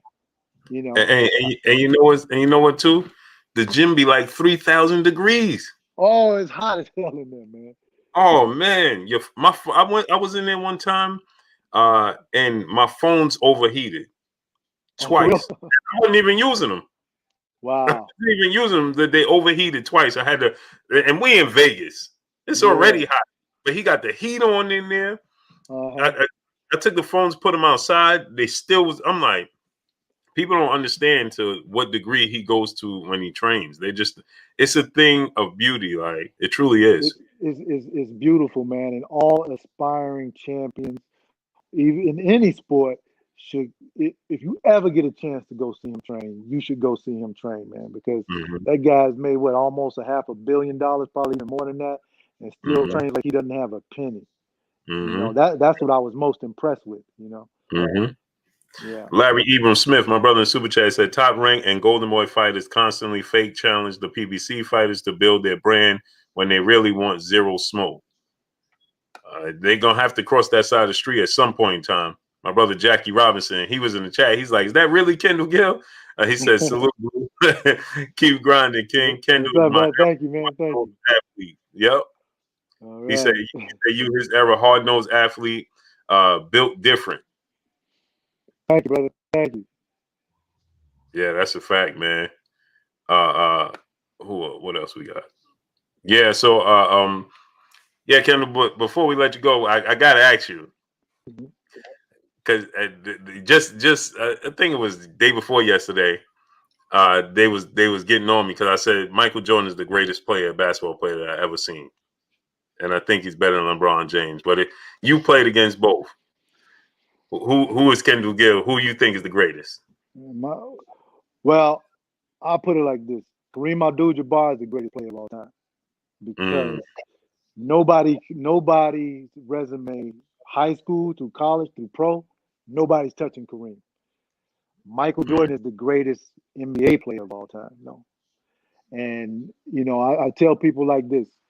You look at Michael's numbers, they scoring numbers, his everything that he does. He did that in an era in which the game physically was much tougher than it is today. Today, you can't touch guys. You can't do anything. You can't play defense. You know, they give all the advantages to the offensive player. They let you travel now. I mean, James Harden, he does all that's traveling, man. And especially when you're a basketball purist. And I'm not saying James Harden is not a great player. He is, but they give all the players free reign to, in my opinion, to cheat the game a little bit, to ramp up scoring. This is how you know who the greatest is. LeBron has the basketball in his hands when he's on the court 90% of the time. Nobody else touches it, right? He brings it up. They look for him, everything. He initiates the offense, everything. The triangle offense was put in to take the ball out of Michael's hands so that he would share it. So they did a statistic. Michael only had the ball in his hand 25% of the time during the game. Now, he only got the ball 25% of the time, and his number's still better than LeBron. Okay? I can tell you from guarding them both. LeBron, when he go left, he's gonna pull up and take the jump shot. When he go right, he's trying to get all the way to the rim. I can't tell you what Michael gonna do. When I'm sitting there guarding him, I can't tell you what he's gonna do. He got too much stuff in his game, you know. And I tell my boys this too, because I get asked this question all the time. LeBron been in 10 championships, right? Yeah, 10. Okay. So if I go to Halle Berry's house 10 times and she go out with me 4 times, then you go to her house 6 times and she go out with you 6 times, who's the man? I like that. You thought about it that way. So whenever somebody bring this debate up again, just do that to them. That's a fact. Now. Or tell them this. If I got one game to win, who am I going to pick to win that game? Michael Jordan or LeBron? I'm picking Michael Jordan every day. You know? Now, let me ask you another question. Because my uncle is like, I know he watching this right now, right? My uncle, he is a Laker fan like through and through. So he debates me every opportunity. Kobe Bryant was better than Michael Jordan. This is what he tell me all the time. And I'm like, they're virtually the same player, but you saw it first with Michael Jordan. Like, he modeled his game after him, right? He did, yeah. You know, you guarding, who was tougher for you to guard, Michael Jordan or Kobe Bryant? The late, both great. Tough. Right. Yeah, both tough. You know, God rest Kobe's soul, both tough. Kobe was a better 3-point shooter than Michael, but guarding him, Michael was just on a whole different level, man. He's stronger than Kobe, faster than Kobe, jump higher than Kobe. More, and this is hard to believe, but he's more of a killer than Kobe. You know? I've been on the floor where, you know, me and Michael done got into it a couple of times on the floor. You know, right. I've been on the floor where Michael didn't try to elbow me and stuff like that. You know, Kobe never tried that. You know, he wouldn't. Michael would go to DEFCON 4 to win. You know, Kobe probably would go to, but Michael was willing to fight you, man. You know, all that stuff you guys saw in the Last Dance, he was exactly like that. I remember one time when he was playing cards with me at my house, and I'm beating him out of his money. We played this game called Tonk, and I'm beating him out of his money. Right? This is 11 o'clock at night. You know, this dude do not leave my house until like 7:30 in the morning. Hey, look, Blue. Hey, look. Most people be like, "Oh my God, Michael Jordan's at my house." I was ready for this dude to leave, man. I was like, "Yo, dog, get out of my house, man!" But he wouldn't leave because he just had to win, man. You know. He just had to win. He stayed till 7 in the morning. 7:30 in the morning, he left. And And I remember he picked up his shoes and he had a suit. He put his suit coat on and he left out there. He put his shoes on. He walked out barefoot.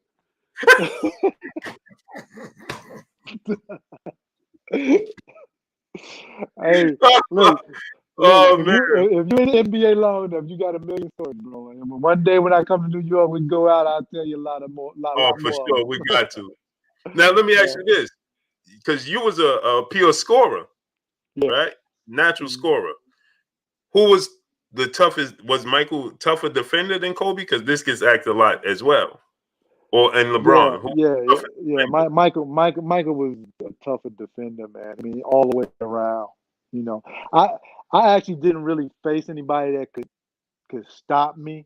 You know, but I faced guys that made it hard, and Right. which is the story for all NBA players, because you can't really stop anybody in NBA because they're there for a reason. They're good, you know. Right. So, right. but Michael made it more difficult for me than anybody else that guarded me, because I mean he's an inch taller than me, but you know his athleticism and you know his I'm telling you, man, this dude's psychotic, man, as far as competing. You know, that, like I told you, that everything you saw in that Last Dance was real. That's exactly the way he was. Now, because I remember at times when we used to play you guys, they would put Scotty on you. Right. Right. Who was the tougher to get around? Who was the tougher defender? Him or Michael? Michael, because the one thing you could do with Scotty is great at passing lanes and off ball defense. But the one thing you can go back and look at this. Kobe used to cross Scotty from right to left. Grant Hill used to cross Scotty from right to left. I knew this, so I used to cross Scotty from right to left. You know, because that was his weakness. His feet were kind of slow when he was going back to his right hand side. You know, and like this is like different nuances. Like, you know how Floyd figures out fighters and everything. You figure out guys on the floor, but honestly, man, Michael Jordan had no weaknesses. That's the one thing I can say. He had no weaknesses at all. You know, and it's true. You know, so for all you guys out there, I know you got a lot of guys that Kobe guys and LeBron guys, bro. That we call him the Black Cat in the league. He got that nickname for a reason. That's a fact. We got Michael Johnson Boston talking more in the super chat. So all that is part of marketing offensive players. I say all the time, you can't compare athletes 10 years ago to now. The athletes they're more skilled now, because really that's all that they do coming out of AAU. It's not like your mic is off. Can you hear me now? Yeah, I can hear you now. Okay. It's not like it was when I was coming out, because the guys are doing skill work in the 8th grade now, 6th grade, So in the evolution of AAU basketball has made the guys more skillful. They start working out sooner, playing more games. So the athleticism is a little bit different now than it was back when I played. DOG 215, my brother, he out in the UK. He said, who was better trash talker, Michael or Kobe? Neither one really talked a lot. But who talked a lot? Larry Bird. Larry Bird was my rookie year. Larry Bird was in the Boston Garden, and that was back then. He physically he was gone, but he could still shoot. So we playing him in the Boston Garden, and he has the ball at the 3-point line. He sees me, he's like, "Come here, rookie! Come here, rookie!" And I went like a dumb, I went right. So he raised up, he knocked down a 3, and then when he's running back down the court, he running back down the court with a left. He was like, "You dumbass rookie."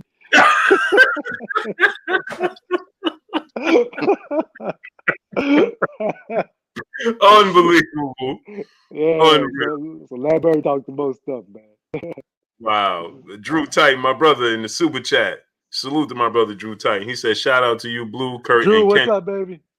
He said, we pushing that fight. Oh, for sure. man. Hey, listen, bro. I'm gonna get on out of here. I appreciate you Okay. having me on, man. My wife is calling me over here. You know. I know how it is. I know how it is. Yeah. I appreciate the tip, and we're gonna push that fight. I appreciate it, Every man. chance we get. So Okay, I appreciate the support, fellas. And I'm gonna continue supporting both you, Drew, Barbershop Conversations, all you guys, man. I love the content that you guys put out each and every day, and I'm tuned in, man. yes, sir. Appreciate you, Kendall. All right, brother. Y'all take Thanks it a easy. lot, Kendall, man. Appreciate it, bro. No, All thank right. you. Thank you. Got the legendary Kendall Gill, man. My brother, School of Skills. He just left out. He said, "What up, Kendall? Know you at the LA Fitness in Chicago. Tell the guys about Billy the Kid Harris, basketball legend. Next time he come on, School of Skills will make sure we get that to him. But he's probably still tuned in. So, yes, sir, man. So Kurt, man, what you think about that? He because you get a lot of people, man. Yeah, smash the like button, man. How many likes we got? How many likes we got, man? Smash the like button. We should be at 1.1 likes, man. We should be at 1.1. Smash the like button, man. Kurt, but what you think about that, man? And you know what, Kurt? I meant to ask him about the Nets too. Man, I could talk to Kendall all day, man. I seen him play a million times, man. I work one block away from the arena. Mm-hmm. Yeah, And plus, I was telling him, Kurt, my grandmother was a huge fan of his. And man, we must have went and watched him play at least 11 times.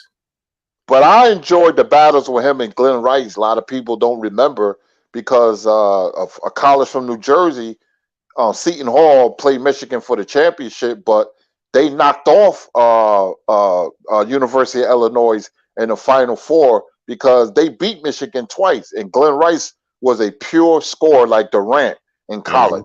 Mm-hmm. He stopped. Mm-hmm. You know, and, they beat. I still remember that game, man. I remember the putback. I remember all that like it was yesterday. Mm-hmm. College basketball is great, man. It really is. Yeah, man. Nothing is better than college basketball at its all-time high. On the mic, my brother Terrence Bailey Sr. What's good with you, Terrence? Go subscribe to my brother Terrence Bailey Sr.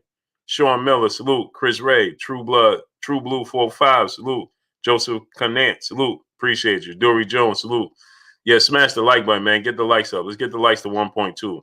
But yeah, Kurt, let me get you into some boxing real quick before we get out of here. Drew Real, salute.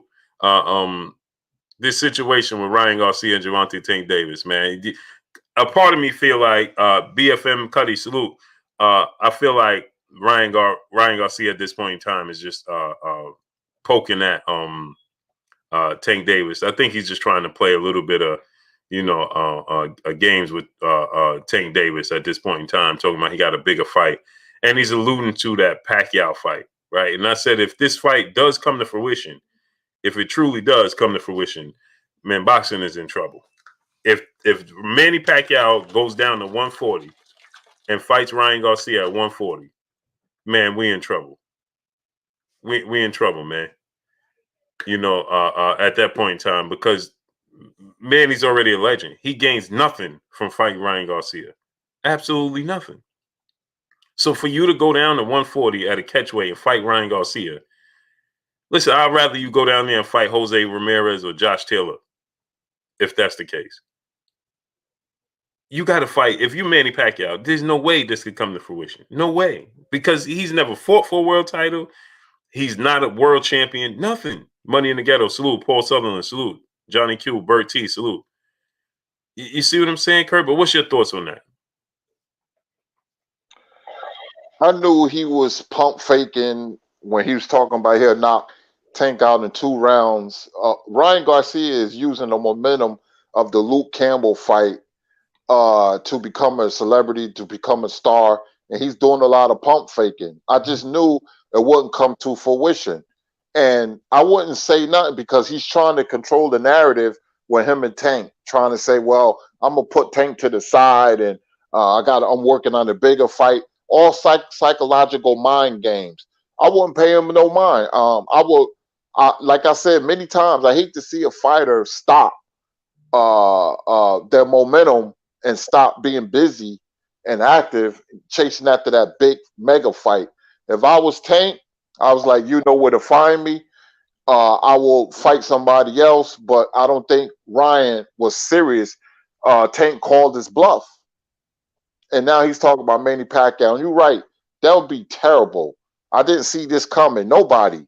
If he goes down to 140 and fight Ryan Garcia, that would be horrible for the sport of boxing, man. You know, Manny's not going to get stripped because of his name, but Ryan should stop doing all that pump faking, man. And he probably, if he don't fight Manny, if he don't fight Tank, he'll fight somebody like a Jorge Linares. But now, what he's doing, like I said, he's using his celebrity status to pump fake certain fighters and bluff, and that's what he's doing.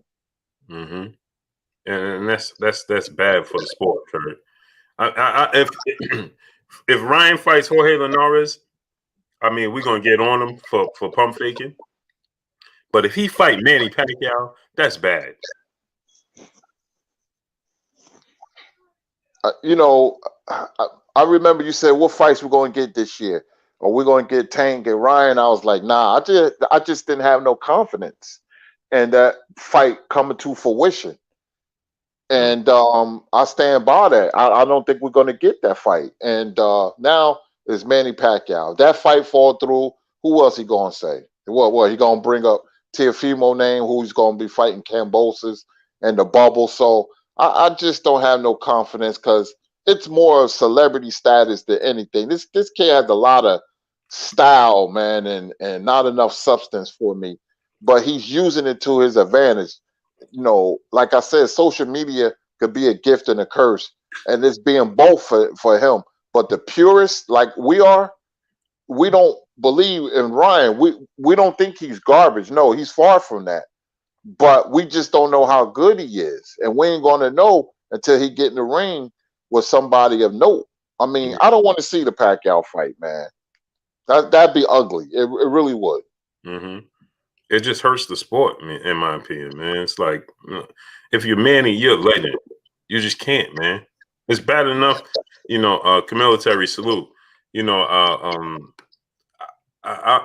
just open to the only reason D Brown salute.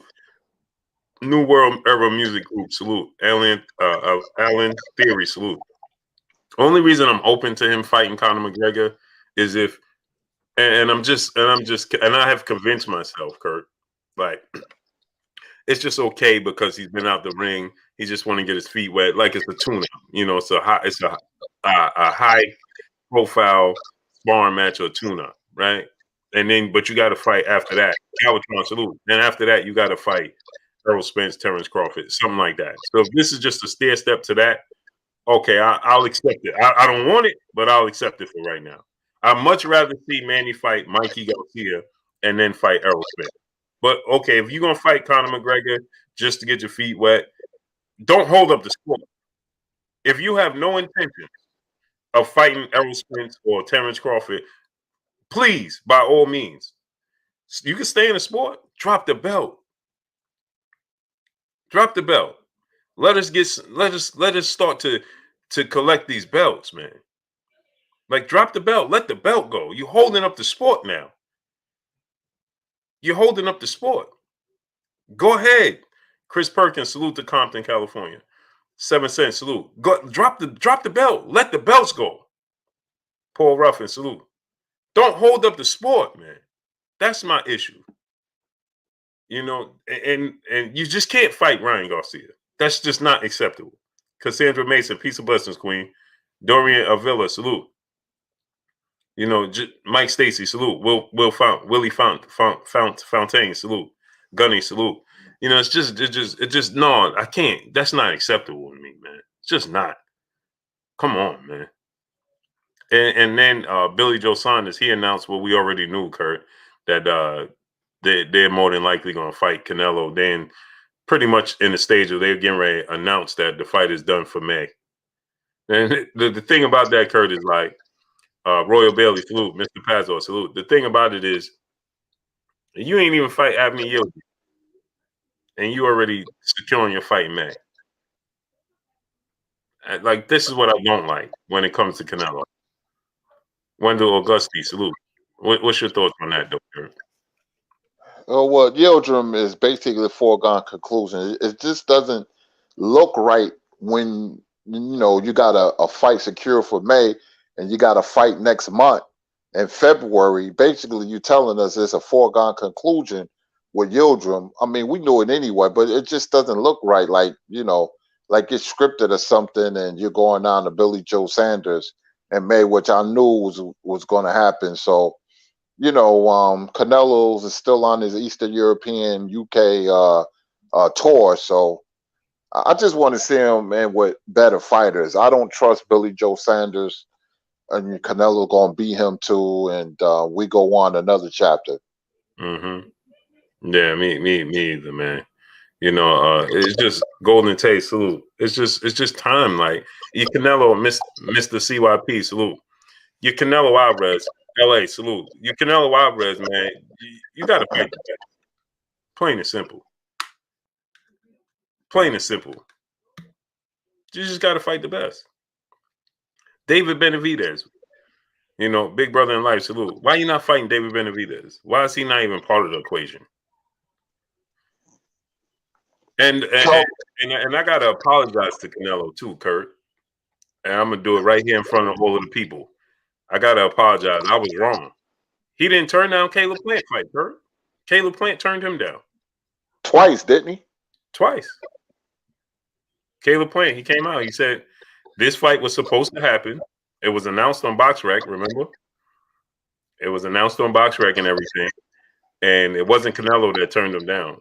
Caleb Plant turned him down. He said, and Caleb Plant said that he personally didn't turn him down, but his team came to him and said it's too short notice. It's too short notice. 6 weeks is not enough time for Canelo Alvarez to prepare for Canelo Alvarez. So Caleb Plant said that they would much rather wait and get this fight with Caleb Truitt first. Get their tune-up out the way, and then go and fight Canelo later on in the year. I'm gonna say this: all those guys, Sanders and Plant, those guys are. It's gonna take an alpha male to beat Canelo, and those guys are beta males. They don't have the stomach. They don't have the intestinal fortitude. They don't have the renewed vigor they need to beat a Canelo Alvarez. They may have the style. Caleb Plant got fast hands and fast feet, but on a high level, it takes a lot more than that to dethrone a high level fighter. I just don't believe in Caleb Plant. I really don't. I don't believe in Billy Joe Sanders. I don't believe in Demetrius Andrade, because I could see all of them, quitting on the stool against Canelo Alvarez. I want to see either Charlo or Benavidez, because I feel that they will come to fight and they will test Canelo. If Canelo wins, then you give him the credit. But I don't believe in the other fighters I mentioned. I don't think they're man enough to beat a Canelo Alvarez. And I understand why Caleb Plant will pull out. I think it was 5 weeks. It was 5-week notice, too short notice. So I understand he felt like he didn't have enough time to prepare for Canelo. That was two offers. Right? It was the fight. Who did Canelo fight?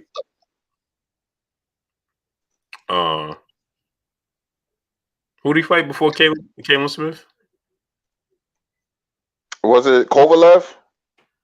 It was Kovalev, right? So right around that time, he offered a thing right after. Salute to my brother DB in the building. South Central LA on deck. Donald Favor, salute. I think, right after that, he offered Eric R. Salute. He offered him the Caleb Plant to fight right after the Kovalev fight. And right now, and both times, I believe it was short notice, 5 weeks. It's like Canelo's trying to catch him, he did the same thing to Kovalev, remember? Mm-hmm. Kovalev said he didn't give him enough time. So I understand why Caleb Plant will pull out, but I just had to apologize to Canelo because I said Canelo pulled out the fight. and he didn't. Although he, David the Real Thomas Salute, he tried to, get him on short notice, but yeah, it wasn't him though. It was Caleb Plant. So he just wasn't comfortable with the time period, not having enough time, So, but so what you think about Cool Boy Stephen Fulton? He says if he get past this fight, he wants to fight all those guys. He wants to unify and become undisputed immediately.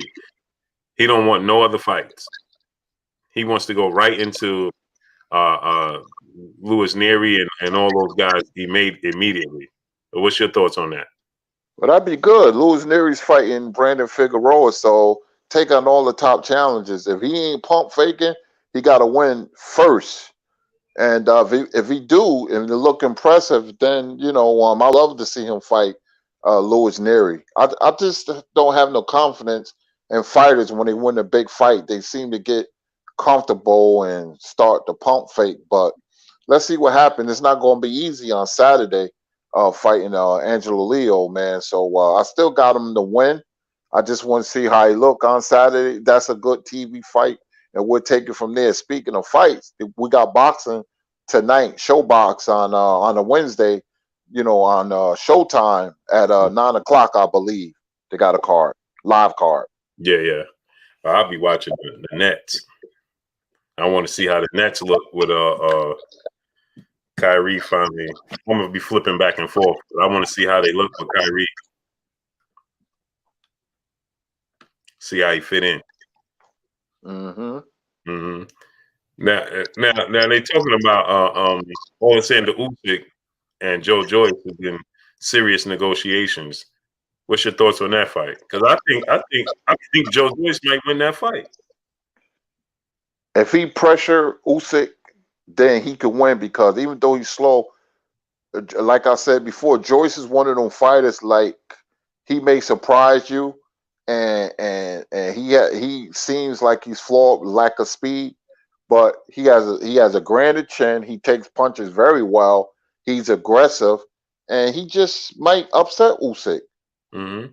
I wouldn't be surprised if he beat Usyk because I don't think much of Usyk. He's okay, but he's not like this great fighter they make him out to be. But Joyce, I think he's going to surprise a lot of people. He's going to have one of those careers where you're going to expect him to lose, like people was picking the Boys, and he beat the brakes off the Boys, and now he's confident.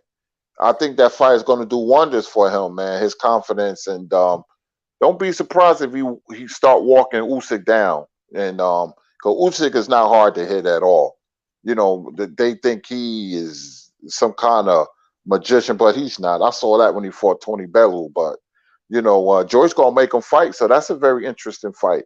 Chisora was just too amateurish and out of shape, but Joyce, I think it'll be different. He's lumbering, but he's strong.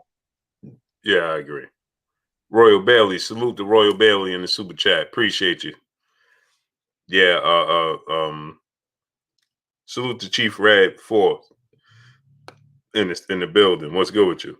Yeah, Kurt, like my brother DB said, he said, yeah, a lot of these fighters, they get the belt. He said, exactly, Kurt. If the fighters win the belt, and get really complacent and extremely arrogant. Yeah, that's a fact. And look at the situation with Teofimo Lopez now. Now he announced that he's gonna fight. Like we knew this, but why even make mention of it? We knew he was gonna fight George Kambosos Jr. We knew that was the case, but he made it seem as if Devin Haney was serious option. Sean McIntyre, salute. That it was a serious option.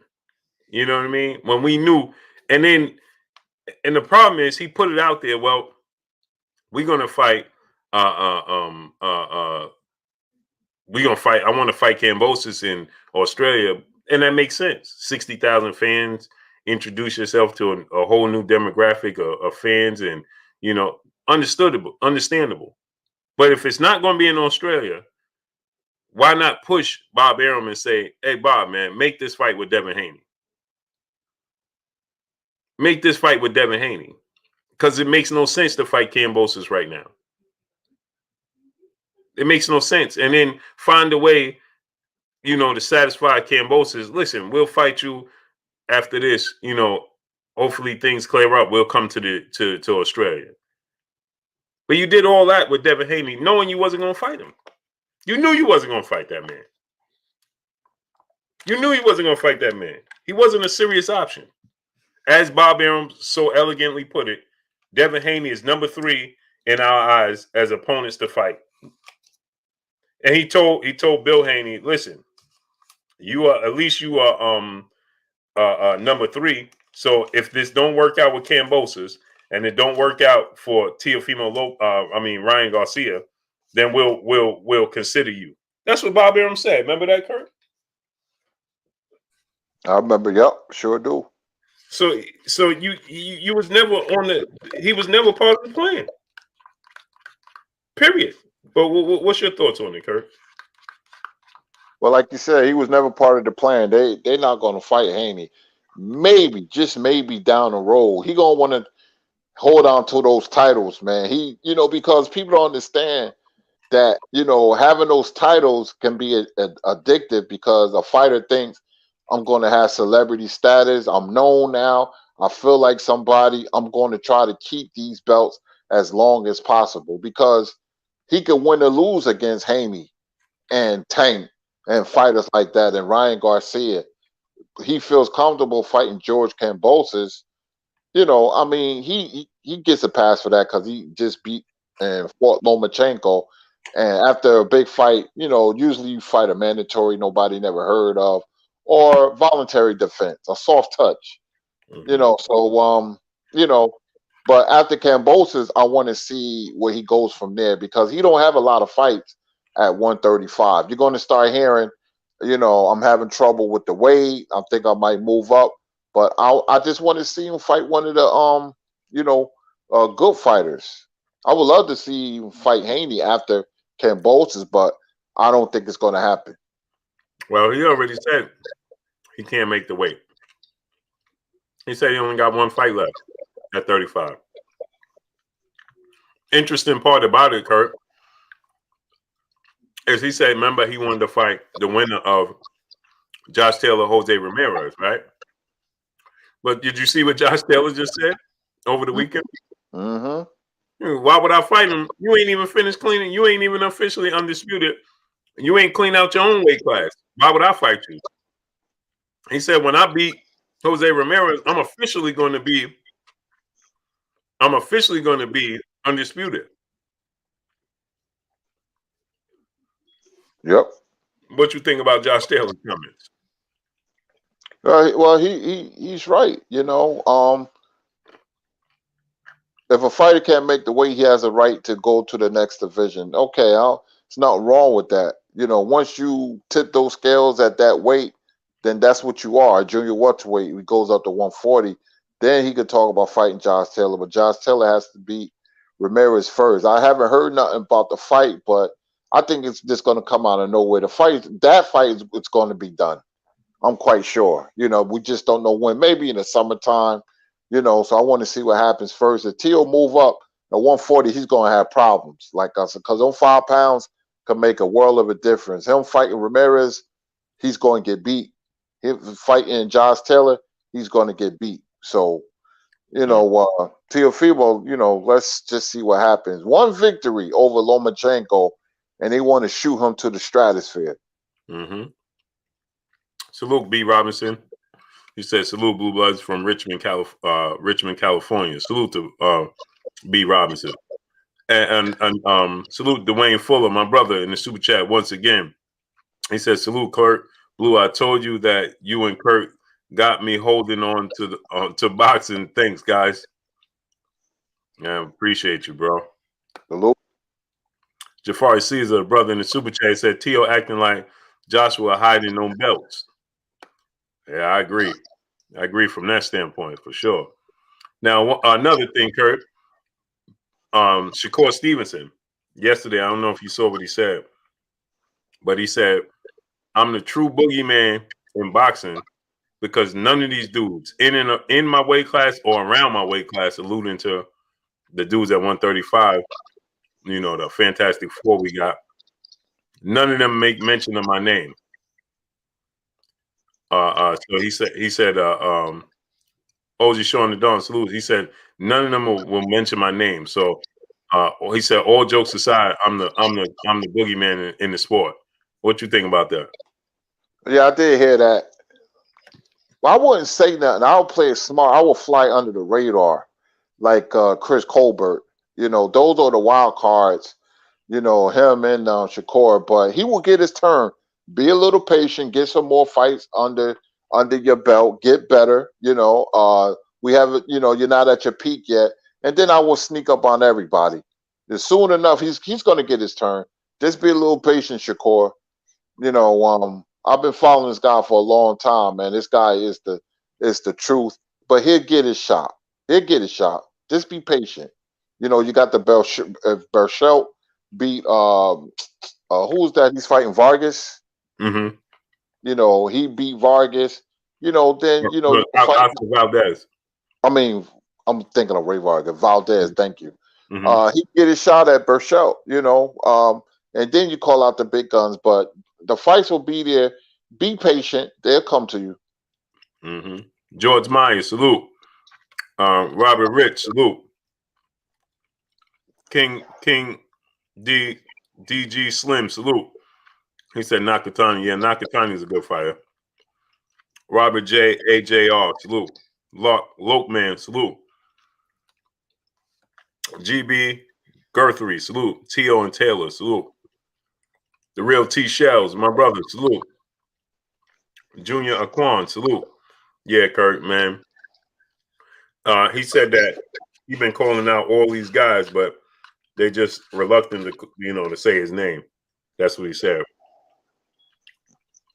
And he still got room for improvement. He hasn't reached his peak. You know, just keep fighting. Tell Bob to keep you busy. You know, you want to fight top notch competition when you're on the top of your game, man. And he's not there yet. He's still, you know, a puppy growing.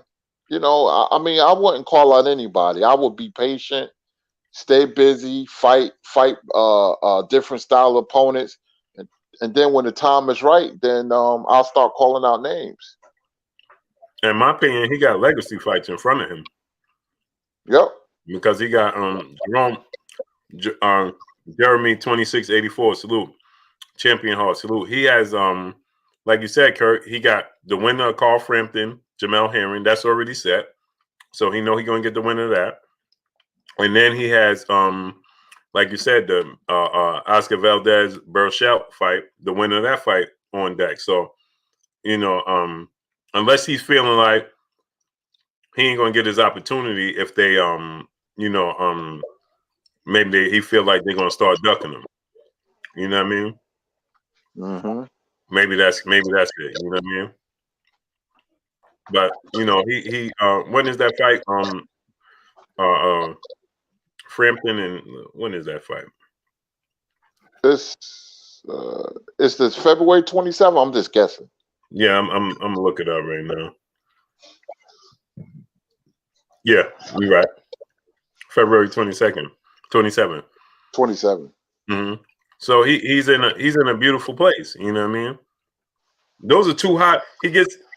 Let's say Carl Frampton wins the fight, because we both expect Carl Frampton to win the fight. Carl Frampton wins the fight. My Nagar, salute. Carl Frampton wins the fight. You get a fight with Carl Frampton. That's a good fight. That's a legacy fight, right? Prime Minister, salute. Then you get, I think Berchelt is going to beat Valdez. I don't like how Valdez looked in his last couple of fights. So I think Miguel Berchelt is going to beat Oscar Valdez. What do you think about that? Yeah, I got Berchelt, whitewashing Valdez, and I got Jamal Herring quitting on the stool. That fight is over in London too. That's not good. That's not good. Foreign fighters, fighting in foreign countries, man, if you're not strong enough psychologically, you're gonna lose, man. And I don't like how Heron looked in his last fight and his body language. So I could see him by the 9th or 10th round. I could see him just saying, "I ain't coming out. I got an injury or something like that." Watch. And Mhm. Frampton, the new champion, and I want to see Frampton, take on Shakur. So I think I don't think I have Shakur beating Frampton. Yeah, me too. Stokes, salute. Yeah, yeah, he's Shakur Stevenson is definitely older than he's a year older than Devin Haney. Salute to George Myers in the super chat. Appreciate you, King. Yeah, and these fights are a week apart, Kurt. Oscar Valdez, Miguel Bichette, that's February 20th. So they're a week apart. We got a lot of boxing in February, man. Mm-hmm. That's indeed. Mm-hmm. Oscar Valdez in his last fight against Jason Velez, he looked sloppy to me. Defense is all over the place, man. And Berchelt is easy to hit, but I don't think Valdez is going to be the one to exploit. You got to box Berchelt. He wants you to war with him. He wants you to go toe to toe because he's a volume puncher. He punches. He got heavy hands, and he let his hands go. But he leaves himself open. I just don't think Valdez has the skills. See, Shakur is different because he's a pure boxer. Those are the kind of guys that will beat a Berchelt or Navarrete, guys who let their hands go. So I see that fight happening, Berchelt and Shakur Stevenson. What about Shakur and Gary Russell, Kurt? That's a hard fight. Gary Russell has the experience. He's as talented as Shakur. If I was Shakur, I wouldn't take that fight right now. I'll wait. Experience will be his best teacher. He's young. I like the aggression. I'm the boogeyman, this and that, but don't get ahead of yourself. What he's doing. Be patient. You have time on your side. Gain some more experience. If they offer good money or whatever, and the business is right, then hey, maybe you'll take it. But Gary has experience, man. He's a long reigning champion. Plus, he's highly skilled. I don't think Shakur should take that fight right now. Yeah. George Myers, he said, Blue, where does this kid Jerron Ennis stand with the new boxers? Oh, I think he's he may be the best. He might have the highest ceiling out of all of them. He might have the highest ceiling out of all of them. Man, Jerron Ennis is special. And did you see Kurt? I dropped a video earlier. Terry Morgan, Hansel Banks, salute. Big homie Coop, salute. Chris Van Heerding, he stated that Jerron Ennis is a better athlete. He has more power, and he's more explosive than Errol Spence. And he believes Jerron Ennis will beat Errol Spence in that short period of time that he fought him. What you think about that, Kurt? Yeah, I'm not surprised he said that, man. It's just with Jerron Ennis, he has so much natural ability. If he has the intangibles with his skills, he's going to be, he's going to be tough to beat. I don't think, when it's all said and done, I still think Terrence and Earl beat him right now. But like you said, he has the highest ceiling. Another year from now, then it might be different. And because I could see it unfolding. I could see him ascending, and I could see Earl, not now, but another year or so, I could see Terrence and Earl just, they in their peak right now. And a fighter that's ascending like him with natural skills is usually a guy who has the advantage. But he's going to beat Virgil Ortiz because Ortiz's feet are too slow. And this kid hasn't even boxed yet. When he start boxing from the outside and using his foot speed, it's going to be tough to beat him, man. But another year and a half from now, he's going to beat Terrence and Earl. I really felt like that, unless there's some unforeseen circumstances. He don't got a chin, but he rolled with punches, and his reflexes are so sharp. And he said in the interview, I only showed you 30% of my ability. That's what he said. Brand new video. He said only 30%. And I'm like, wow, man. Listen, I've been watching boxing for 47 years. I know special fighters when I see one, barring anything, because I've seen fighters with a lot of ability that never mounted to anything, like Kelsey Banks and Francisco Bajado and Alex Ramos, fighters like that. That was Eddie Hobson, that was like really good, but never, mounted to anything. But this kid is different because he's aggressive and he hit hard. I'm telling you, Van Heerden headbutted him because he didn't want to be knocked out. He came off the ropes and he said, "Oh, he headbutted me 20 seconds before the other headbutt," and I saw that he didn't want to get knocked out. Mm-hmm. Yep. James Hickerson, salute. MJ's Total Health and Wellness, salute. Yeah, Kurt, I agree, man. I think that, man, he's bigger than them, but he has all of the abilities, and I saw that, Kurt, because he said that Tay Brown, peace and blessings, Queen. He said she said, "What's going on with you, Kurt?" Oh, Tay, what's going on? How you doing? He said, "I only switched southpaw and orthodox." He said, "I don't even know I do it." He said, "I don't even know I do it." Mel Evolution Cat, salute.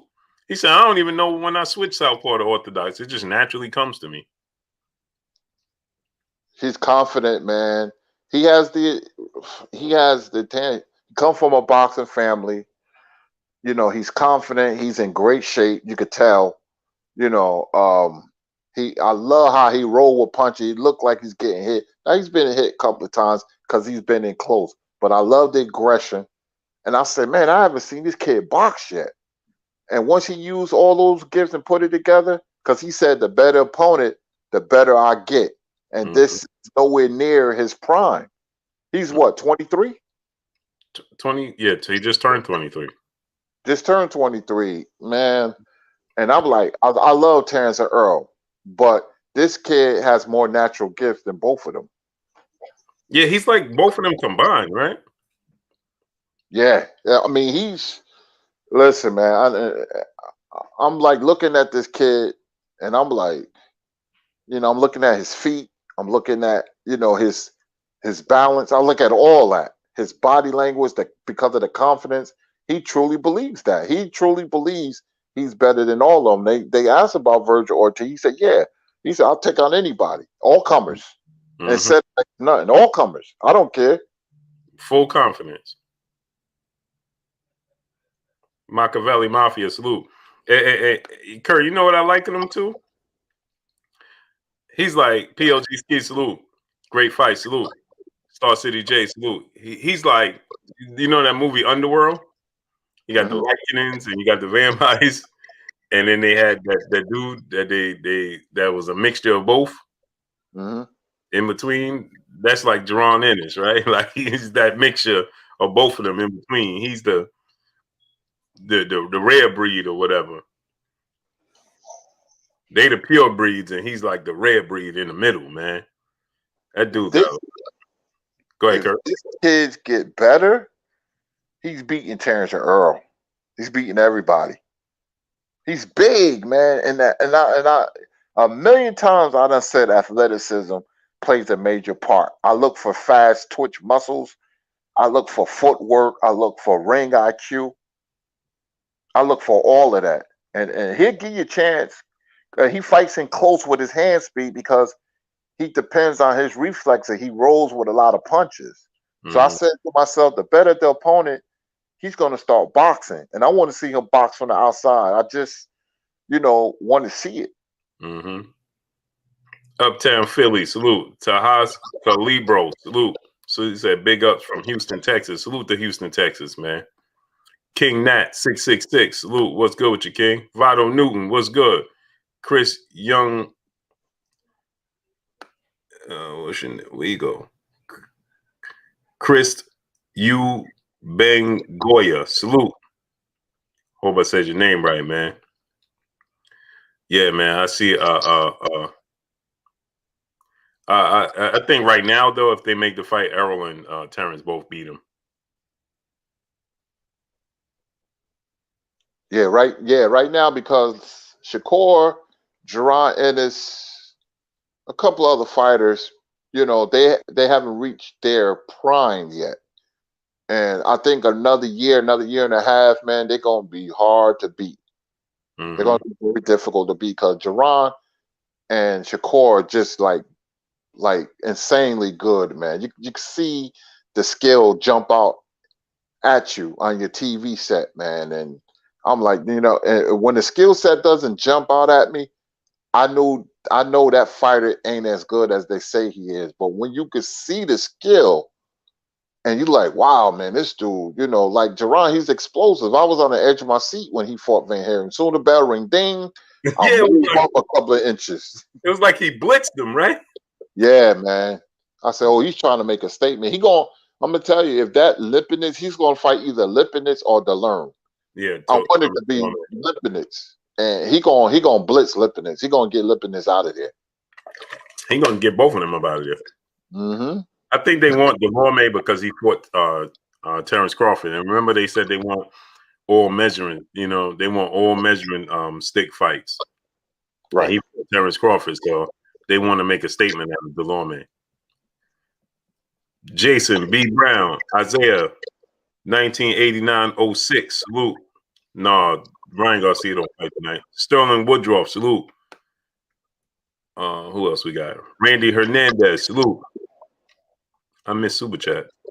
I know this guy sticking his middle finger up on the basketball court. Oh, who's that? Kyrie Irving, man. What is you doing? Right now? Yeah. Oh, man. Anyway, go ahead, Blue. He can't help himself, Kurt. He's not he's gonna get traded. Oh, the game started already? Yeah, it started at 7. It's 8-7 Cleveland. Game just started. Yeah.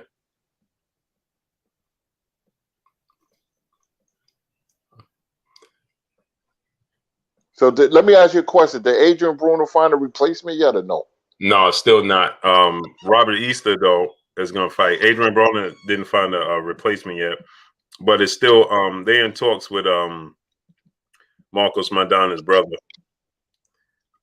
Fabian Maidana, and 2 other guys. My brother Lawrence Williams, he informed me 2 other dudes, you know, that's possible. Hold on, I'll tell you right now, Kurt. We got my brother Bishop in the building in the super chat. He said, "I like Boots over all 147 fighters. Do just different, and I like him over all 154 also, except Charlo. Even that's a crazy fight, bro. 50-50. Yeah, man. I tell you what, man.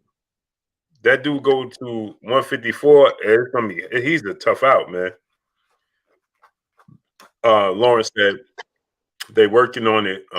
Fabian Maidana, Velasco, who fights on the undercard, and Riley, who Regis Prograis beat. And he said that they talking about moving Adrian Broner the date back another week. Yeah, February is a big boxing month, man. But I just want to see how he look. He brings entertainment back to boxing, so I would love for it to be Fabian Maidana. That's the storyline. Mm-hmm. You know? Of course, brother. Entertainment. Mm-hmm. We got one more. Galvatron, my brother Galvatron in the super chat. He said experience beats Boots. Yeah, exactly. That's what I'm saying. Right now, the experience is too much for him. Sylvester Solomon, 2011, salute.